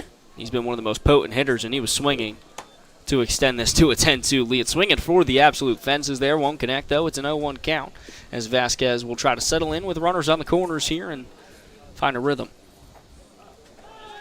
There's that pickoff again. Checked in and Roldan. Throw actually in time from Vasquez, but Toberman couldn't corral the throw in, so it'll bounce away, and now Roldan remains at first, and it will stick and stay an 0-1 count. The 0-1 offering to Lopez hits the outer part of the plate, and now Lopez finds himself in an 0-2 hole with no outs and 2 on. Lopez had a big sacrifice RBI. Scored Roldan, that's over there on first. Cut on and miss, strike 3, and Vasquez, after allowing back-to-back base hits to right field, gets a swinging strikeout there on Johnny Lopez, and David Wiley will dig in with 2 on and 1 out. Wiley been on base twice tonight, got hit in his first at-bat. That was up and in, that hit him, and then he got walked. He had a deep fly ball to the center fielder in Henry. His last time out, so no hits tonight for Wiley. Wiley skied foul down the first base side, and we'll watch it drop and then get set to dig in again. Roldan at first after a base hit. Wallace at third after a base hit and advanced all the way to third on Roldan's hit into right field. Neither taking a big lead, but Wallace 90 feet from home. The 0-1 from Vasquez sails high for ball 1. Wiley hit by a pitch tonight, walked and flew out to center. He's technically 0 for 1, but doesn't tell the whole story. The 1-1 to Wiley with an out. Sails outside and high at 4 ball 2. Right now, Vasquez just trying to do anything he can to limit that runner on third to try to score. Here we are late in this game. The Lumberjacks are running out of outs, so any out for him on the mound is a big one. 2-1 from Vasquez. Wiley, nice hit. Bad bounce. Hops over the shortstop's head. Wallace is going to score. Wiley's going to head to first. And on a brutal bounce for right, Wiley will drive in a run. Wallace scores. Tom Sox lead 8-2 here in the bottom of the 7th. Well, there's Mr. Wiley's hit, Dylan. Nick Parham on the Tom Sox side had to play a big bounce, and that one was a bigger bounce for the shortstop right. That one went about 10 feet in the air after plopping up. It's very hard to read that as a shortstop. So as Cabram mentioned here, Matt, that is, Nick Parham digs in here. He had a bad bounce earlier, and this one fouled back and going to get a piece of our home plate umpire, James Love, who has been an absolute warrior out there behind the dish tonight. Mentioned earlier he was wiping the sweat off and talking to assistant coach Scott Strickland about this heat. And now here gets a piece of him. It looks like he grabbed his right hand, but he's stretching it out. And first base umpire Mike Mackey will come in and chat with him for just a moment, as will Jerry Baresh. But going back to that, just a brutal bounce, one that Nick Parham fell victim to earlier this time around. Tom Sox get their get back. It's 8-2, runners on first and second. And Nick Parham, who drove in the go-ahead 2 runs, really, to separate the Tom Sox from the Lumberjacks on Sunday night, now at the plate with an opportunity to really blow this game open and start to make it out of reach for the Lumberjacks, who, as Matt alluded to, are down to 6 outs. And that was a big run there for the Tom Sox, getting it back to a 6-run lead. And you just said it, Tom Sox suffered that hop earlier. There was an error to Parham, and that one's big base hit for Wiley. And the small ball in this inning for the Tom Sox, three singles in this one. Getting a run home, that's ideally how they won the other night, the game in the 9th inning against these Lumberjacks. We had a Johnny Lopez bunt, an infield single by David Wiley, the double steal, and then the 2-out hit for Nick Parham to win it. and they'll.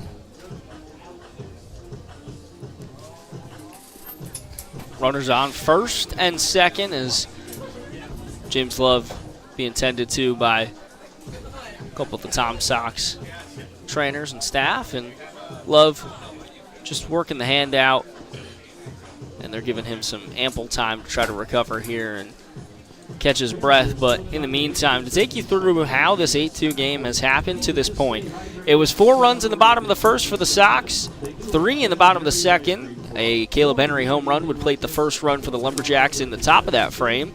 Then we would go scoreless up until the top of the 5th when the Tom Sox would surrender a run to the Lumberjacks after a double, a sac fly, and then thus far this inning, 3 singles seeing the Tom Sox get a run back. It's 8-2 here in the bottom of the 7th on Tom Stock night, a night where Tom Sox are paying homage to the 1969 Woodstock Festival. It was held in White Lake, New York, more specifically Bethel, New York, about 15 minutes or so from where I grew up. Since then, the grounds have now turned into the Bethel Woods Center for the Arts, a music venue where artists come every year. This year, I believe, Santana, Luke Bryan, amongst others that are headlining a stout lineup out there, but maybe no lineup, maybe no music event more historic than 1969 Woodstock Music Festival. Some of the incredible performers that headlined it. It was truly the breaking out performance for Jimi Hendrix. Arlo Guthrie was a part of the opening night's events. Santana, who the aforementioned is heading back to Bethel this summer, has been there quite a few times since then. The Grateful Dead, an iconic band. Creedence Clearwater Revival, Janis Joplin, The Who, led by Roger Daltrey, Jefferson Airplane, all part of big festivities, and then maybe no band more notorious with the event than Crosby, Stills, Nash, and Young. So a lot of old-time bands there, likely appeasing more to our audience than it is Matt Cabram. Matt, how many of those bands did you know? Probably about 3 that you said. Okay. So, which ones? Not uncultured. Uncultured? What'd you say? But I don't know some of these bands. I Well, don't know. Nash and Young is big. Yeah. Earlier up on the list, you said, I forgot which one you said earlier. It just went through my mind. You're reading the list, and I was thinking about other big music festivals. Tim Hardin. As we resume here, we'll table the music talk for now as James Love is all good. He will dial back in, and it's a 1-1 count as that pitch outside to Parham, who saw a long break in his plate appearance, but listen, there's a lot of those bands on there, Matt. Kudos to you for knowing 3. I'd say know the ones that I rattled off, but from there it gets dicey for the rest of that lineup. Inside pitch here to Parham makes it a 2-1 count. Oh, I think I know what event you're going to say is up there with Woodstock in terms of infamy. Oh, yeah. I'm just trying to find the name of it before I get called out. The 2-1 to Parham gets the outside corner, and now Vasquez is even the count at 2 apiece with an out. Runners still on first and second. Wiley, who singled and drove in Colby Wallace, and Roldan, who singled as well, stands at second. Parham readies for the 2-2 offering with an out from Vasquez. The 2-2, Parham fouls it into himself. Looks to be all good, and we'll rinse and repeat again at 2-2. It was the Queen's Live Aid performance back at the old Wembley Stadium in 1985 behind Woodstock. That would probably be the biggest second music event ever with the money that they raised back in the day. The 2-2 to Parham. Called strike 3 as Vasquez gets another K here, and although he's allowed a run, he's also struck out 2 and 2 pretty prolific hitters in Lopez and Parham. But it's back to Cale Strickland. We saw him in the previous frame. He singled but was stranded at first base. But now Cale Strickland will dig in with 2 on, 2 outs in the bottom of the 7th. As Strickland with an opportunity to really create some significant separation, although 6 is already a lofty number to reel in for the Lumberjacks. First pitch to him, called strike number 1. Wiley on first, Roldan on second. 2 outs here in the bottom of the 7th. Tom Sox have already plated 1, looking to build upon it. Strickland fouls it right back towards our way behind home plate, and now Vasquez a strike away from getting a K and working out of the frame. Some action in the Tom Sox pen. Ryan Grayshak remains on the bump for now and was really strong in an inning before. As we got number 22 warming up for the Tom Sox, Will Pearson. The 0-2 outside and will force pass to really lunge out and corral it in. We will go to a 1-2 count as Strickland tries to stay alive here and keep this offensive attack brewing for the Sox in the bottom of the 7th. 8-2 they lead.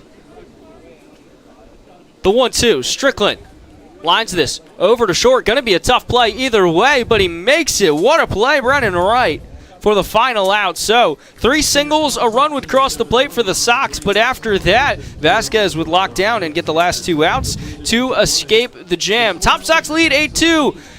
Lumberjacks down to their last 6 outs. We head to the top of the 8th here on Tom Stock Night. Stick and stay on Tom Sox TV. There we go.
We rejoin you on Tom Sox TV. Dylan Price, Matt Cabram got you covered with the conclusion of what has been a thrilling 8-2 contest thus far. It was a early offensive onslaught from the Tom Sox that is still since turned into a bit of a pitcher's duel from both ends. Lumberjacks would play a run. Tom Sox would get it back, but other than that, it was 7-1 and now stands at 8-2. Been a bit of a quiet offensive output since that second inning from both sides. But Will Pearson takes the ball from Ryan Grayshak here, who polishes off an inning of work, no runs, 1 hit, and 3 strikeouts. Pearson will come in here and try to get at least the first 3 of the the 6 outs needed to retire the Lumberjacks.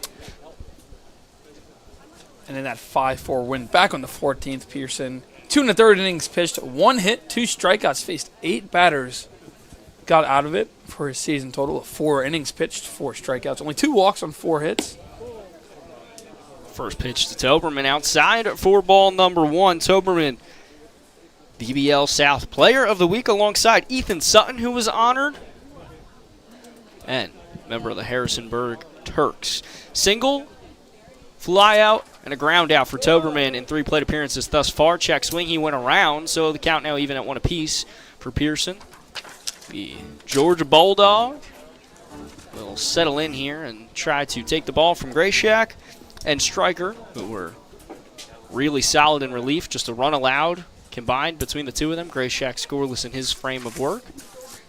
The 1-1 coming from Pearson to Toberman. Toberman lashed into left center. That's going to drop down for extra bases. Toberman races around first. Wynn going to try to get the throw in inside, but Toberman in cleanly with a stand-up double. And that's why he was the VBL South Player of the Week, folks. Jackson Toberman, his second hit of the night, this time extra bases. That was a sweet piece of hitting there by Toberman. Found it on the sweet spot of the bat and found that gap for that double was in there standing. And only a 6-run game, Dylan, and still some innings left to work here for the Lumberjacks. Heart of the order right now. Let's see how they adapt to this situation with Pearson coming in. Chennar Brown, who reached on an error and singled in his last 2 plate appearances, struck out in his first. Works with the runner in scoring position, and Pearson quickly having to pitch out of the stretch, but gets Chennar a whiff on a real nice pitch there for strike number 1. So runner on second now in Toberman. Brown. Check swing, and they will say he went pretty cleanly there, I believe. Brown tried to hold it back at the end, but no matter how strong he is with all that 6'7" frame. That was a weird call by the fielding umpire. It looked like he raised both his hands to say safe, but he did throw up the one fist, so. The 0-2 to Brown. Cut on and missed strike 3. Good morning, good afternoon, good night. Oh, no.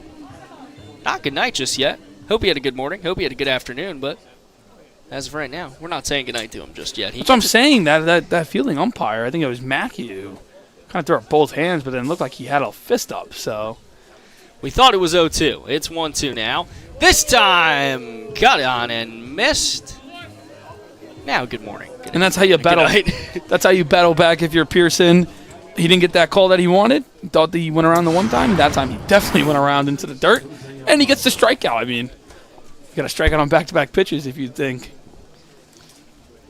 Can't be mad about that one. Just took an extra pitch to retire Brown. Now, runner on second in Toberman. He stands in scoring position.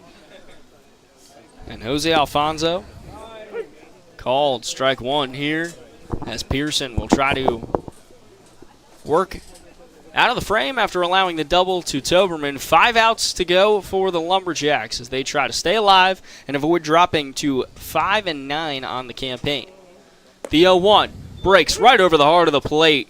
Beautiful pitch from Pearson. Great framing from Strickland. That's the battery connecting here as the SEC battery works to an 0-2 count with an out as Alfonso, by way of East Central, the second baseman, digs in.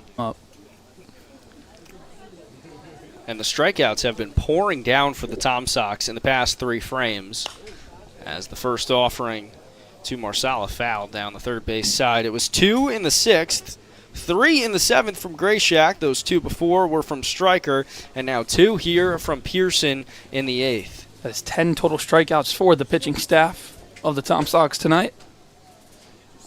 And it's a pitching staff, Matt, that has been really, really stout at home. They've been solid as a whole as that pitch breaks on the outer part of the plate for a called strike 2, and now Pearson a strike away from ending the frame. 2.47 home ERA coming into this contest with a 1.72 opposing batting average. 3.96 ERA on the road with a 2.03 opposing batting average. Home is where the heart is, and for the pitching staff, it has truly been that for the Sox. The 0-2 from Pearson. Chop. Pearson can't glove it. It's going to drop down. Gibson going to have to make a tough play, but he does.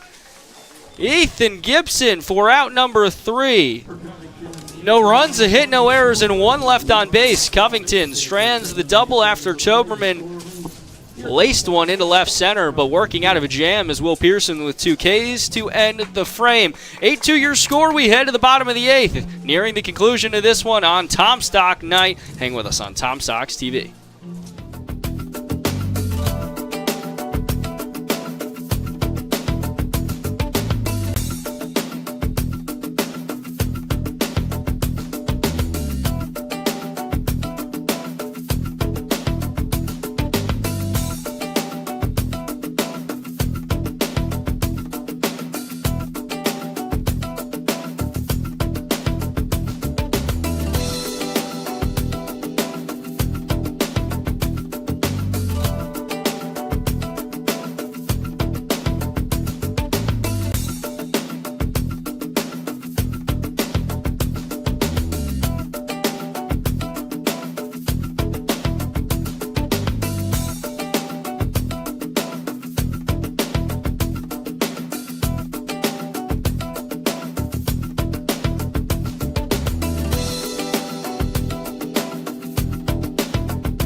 Welcome back to Tom Sox TV. We enter the bottom of the 8th.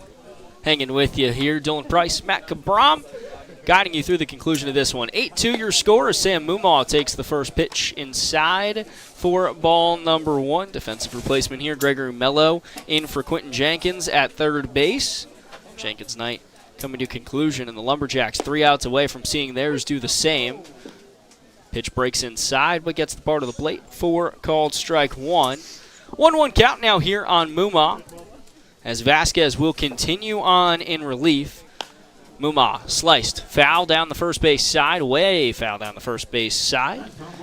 They did it here at the ballpark, so let's do it on the broadcast as well. Quick trip around the VBL for what's happening on this Tuesday evening. The Strasburg Express lead the Purcellville Cannons in the top of the 7th, 6-5. Front Royal leads Woodstock 8-1 in the bottom of the 7th from Bing Crosby Stadium. Pitch just misses. Nice breaking ball there from Vasquez. 2-2 the count now goes. Newmarket leads over Winchester in the bottom of the 7th from Rebels Park. Culpeper leads over Waynesboro, 12-8 in the top of the 7th. Mumaw shows bunt, fouls it off. 3-2 count. And Stanton leads Harrisonburg as we hear James Love in the background on the crowd mic. Barking right now some orders as he wants these balls cleared out. He wants this game to move. 3-2. Payoff pitch. Mumaw works a walk. He'll head to first base. And Stanton leads Harrisonburg 7-4, bottom of the 5th from Veterans Memorial Park. So Stanton, Culpeper leading in the south. And elsewhere, Strasburg, Front Royal, Newmarket lead for the north. Then, of course, here from CHS, Ethan Gibson digs in. And for Sammy Mumaw, first time on base today with that walk. First pitch to Gibson, called strike number 1. Seen Gibson reach base twice on a single and a walk, come around to score twice, and then struck out looking his past 2 plate appearances. As we had the awkward James Love strike 3 call, non-emphatic. Sidewinder Vasquez whips it over to first, checking in with Toberman on Mumaw, but pickoff attempt to no avail. So it's an 0-1 count with no outs here for Ethan Gibson. See if the Tom Sox can add a few more on for some insurance before we head to the top of the 9th. Gibson smacks this over to second. Jenkins flips it. Alfonso tried to turn 2. He did not, so he gets the force out at second in Mumaw. But Gibson, the speedy threat, outruns it to first, so can't be a double play. And to catch you up on some defensive replacements, it's actually Wright who comes out. Alfonso moves to short. Jenkins heads to second, and who is on first, but still Jackson Toberman. Who's on first? What's on second? I don't know who's on third. Well, Jenkins is at second. Well, thank you for telling me that. I can't believe you didn't get the. Did you get the reference? I got the reference. That's why I said who's on first, Matt. Ay. It's been a treat to listen to us tonight. We've talked music, we've talked opinions, we've talked tie-dye shirts, little Abbott and Costello action. Wynn fouls it off. It's an 0-1 count with an out here in the bottom of the 8th. On Tom Stock night as Wynn nearly hit again for the second time tonight. Ball races away from past, and Gibson just going to hold at first. I'm going to watch Abbott and Costello later now since you mentioned it in my head. Ay. One of the best parts, Dylan, of the Baseball Hall of Fame is going in that one section where you can watch some of their good clips. Of course, the iconic Who's on First clip. Right now, at first, it's Ethan Gibson, guarded by Toberman. Wynn fouls it off behind home. It'll go to a 1-2 count with an out and a runner on for the Sox. It's Wynn, then Colby Wallace on deck would be next to go for the Sox. And for Covington, last ups would be Caleb Henry, now Gregory Mello, and Nick Past. Ball sliced, as that'll head foul. I believe that's all the defensive replacements. If there's more, we'll find out when we get to the top of the frame. Covington with some rearranging of their infield. Ryan, my bad, Dill. 1-2 and out. Wynn whips this into center field. That's going to drop down for a base hit. And Ryan Wynn continues his electric day. He's reached base 4 times. That's his 3rd hit of the night. And runners on first and second for Colby Wallace here. It's hard to calm someone down like that, Dylan. And for Wynn, I mean, he's just been on a tear recently. Almost up to 10 hits in his last 4 games. 4-game hitting streak. Tonight, 4 times on base. That on-base percentage is definitely going to be going up after tonight. Colby Wallace now will work with 2 on and an out as the Tom Sox looking to plate a few more runs. Wallace, big cut. Tipped a piece of it. Called. Either way, a strike. 0-1, 1 out, 2 on, and it's the 2 fastest runners for the Tom Sox and Randy Tomlin. Win at first. Gibson at second. A train whips by from right field and beyond. You can hear it and feel the echo as that's a ball to Wallace. And from Mr. Ryan Wynn, consecutive 3-hit nights against these Lumberjacks. 6 hits against them in his last few at-bats. 9 in his last 4 games. Ryan Wynn settling into his own here in VBL play by way of Wofford. 2 on, 1-1, and out to Wallace, who ropes this in to right center, coming on cleanly and making the play, but tagging is Gibson. Marcel's throw can't get there in time. Gibson heads to third, and with 2 outs, there's ducks on the pond and runners on first and second. Wynn stayed at bay at first, but now Tommy Roldan will dig in with runners on. That was a nice fly ball there from Wallace, but all it does is advance just 1 runner here. So Roldan will work with Gibson 90 feet from home and Wynn at first. Have to imagine here in the bottom of the 8th, we may see Wynn run. Maybe try to swipe a bag, but Roldan digs in. Call strike 1 from home plate umpire James Love. We've heard a lot from tonight, Dylan. Shout out to Love. Has some tape on that pinky finger after being clipped in the previous inning as that pitch outside for ball 1. I guess you would say that these umpires are athletes too. They Not taking a absolutely day are. off. James Love battling in and sticking in here despite being clipped. Kudos to him, Mackey, and Baresh. Breaking pitch there from Vasquez. Hits his mark, and now Roldan is in a 1-2 count with 2 outs. Trying to work out of the inning is Vasquez and tee it back up to his bats in the top of the 9th for last ups. Pitch breaks way outside for ball 2. Tried to hit, I think, his same mark, but just lost that one and didn't hit it with the same oomph he did on the first. So it's 2-2. 2 down, 2 on. And Covington trails 8-2 here in the bottom of the 8th. Roldan ready. Vasquez ready. The 2-2 offering. Roldan smashed into right field. Adios, Tommy Roldan. Goodness gracious, great balls of fire. Tommy Roldan smashed it over the right field wall for a 3-run bomb. And the Tom Sox will lead 11-2 in the bottom of the 8th once Roldan crosses the dish. Adios, pelota. Goodbye, baseball. That one was into the tree night in the right field, into this dark night here in Charlottesville. Roldan gets the score out of reach now for the Lumberjacks, 11-2. Your Tom Sox lead.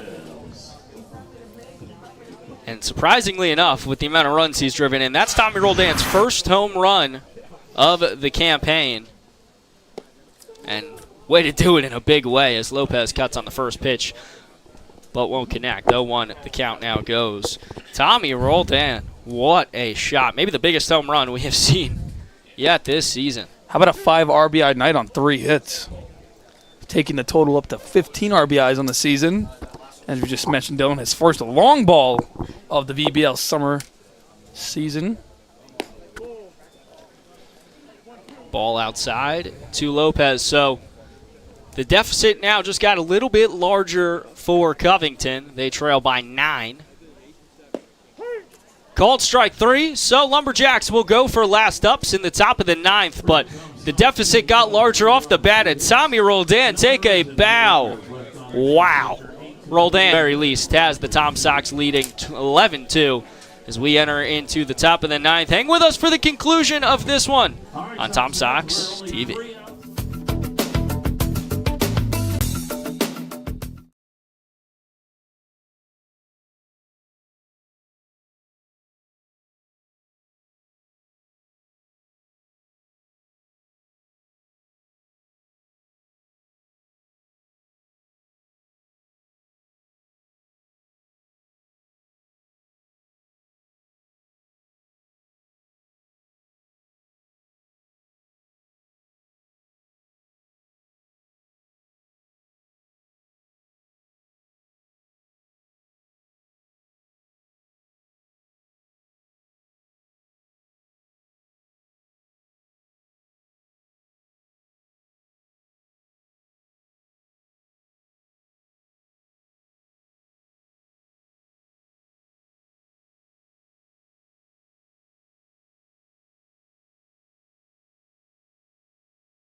Back at you on Tom Sox TV. For the conclusion of this one, 11-2 your scores. Colby Wallace is here in relief of Will Pearson, and he gets a swinging strike on his first pitch here to Caleb Henry. Henry homered and struck out twice in 3 plate appearances thus far. Ball low inside. So Colby Wallace will now head to the mound. Sam Mumma will head over the third. We'll get you first baseman in just a moment here. He's a fresh face here. Seville as that fouled back from Henry, and actually Henry going to walk out of the box. It's Jake Books who will now be at first base with Mumma heading to third, and Colby Wallace will do the pitching. He's done some pitching at ECU as well, but Books heads to first. Jake Books from Coastal Carolina University, the left-handed thrower, lefty hitter. 195, 6'1", the junior, rising junior, I should say. Getting his first action in the VBL this summer since joining the team. Lashed into center field. Wiley going to give chase, going a long ways and corralling it in. David Wiley lunges out and reels it in for the first out, robbing Caleb Henry of at least a base hit, maybe more, and that's out number 1. We've seen a lot of diving catches out here in center field. We even had Cade Ballou back in the second game of the season, but that might be the best one off the glove of Wiley. Wow, what a play. Everybody showing up and showing out here in the end of this game for the Sox. Wallace gets his first out, continues on here in relief. First pitch to Jenkins outside for ball 1. So, my bad, Dylan. Gregory Mello will, if they get there, swap in for Brennan Wright, despite Jenkins maintaining at third. And Jenkins still here to continue his outing. He's grounded out, flown out, and struck out. Called strike to him there. And that pitch lands in the inside part of the plate, and now Jenkins finds himself in a 2-strike hole. So Jenkins readies for the next offering from Wallace here, who's working quickly and efficiently. Wallace kicks the leg, fires, check swing. Did he go? He did not. So Jenkins will live to fight on in the at-bat. It's 1-2 with an out after a diving play from David Wiley. He has the first out here for Wallace.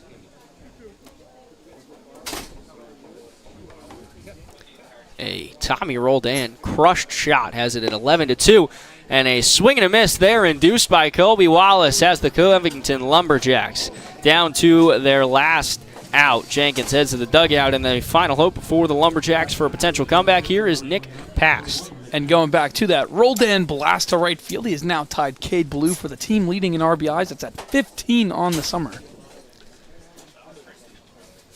So Past ready for Wallace's offering. Covington down to their last out. Called ball 1 in the dirt. Wallace works quickly here. Swing and a miss induced on pass there. Fastball right down the middle, got past the bite, went right over top of it. So 1-1, 2 outs. Tom Sox lead 11-2 here in the top of the 9th on Tom Stock night. That one right down the pipe, and now Covington down to their last strike. Tom Stock night. Great crowd came out as the Tom Sox paid homage to the 1969 Woodstock Music Festival. And Past stays alive, fouling one back. Shout out to the entire team, as we've mentioned, for putting tonight together. Promo team for crushing it. And now Wallace trying to send the fans home happy. 1-2, 2 down. Lined, foul down the first base side, and Past will not go quietly into the night. He is fighting in this at-bat. Tom Stock Night was such a hit here tonight that we even had our promotion intern Kaylee Trent on the local CBS 19 News for this themed night tonight. So the word definitely got out, and the crowd definitely showed up. 1-2, 2 down. Joss missed the outside part of the plate. It was there, but it was low. And Past doing a terrific job fighting back into this at-bat. 2-2, 2 down. 11-2 Sox lead here in the top of the 9th. Trying to get their 11th win. Side sealed and delivered. Skied, foul down the first base side. And we go again as Past continues to stay alive in the AB. Past been trying to fight hard here. Did have that double back in the 5th, so we did see that pop off his bat down the line. Trying to extend the Lumberjacks night here.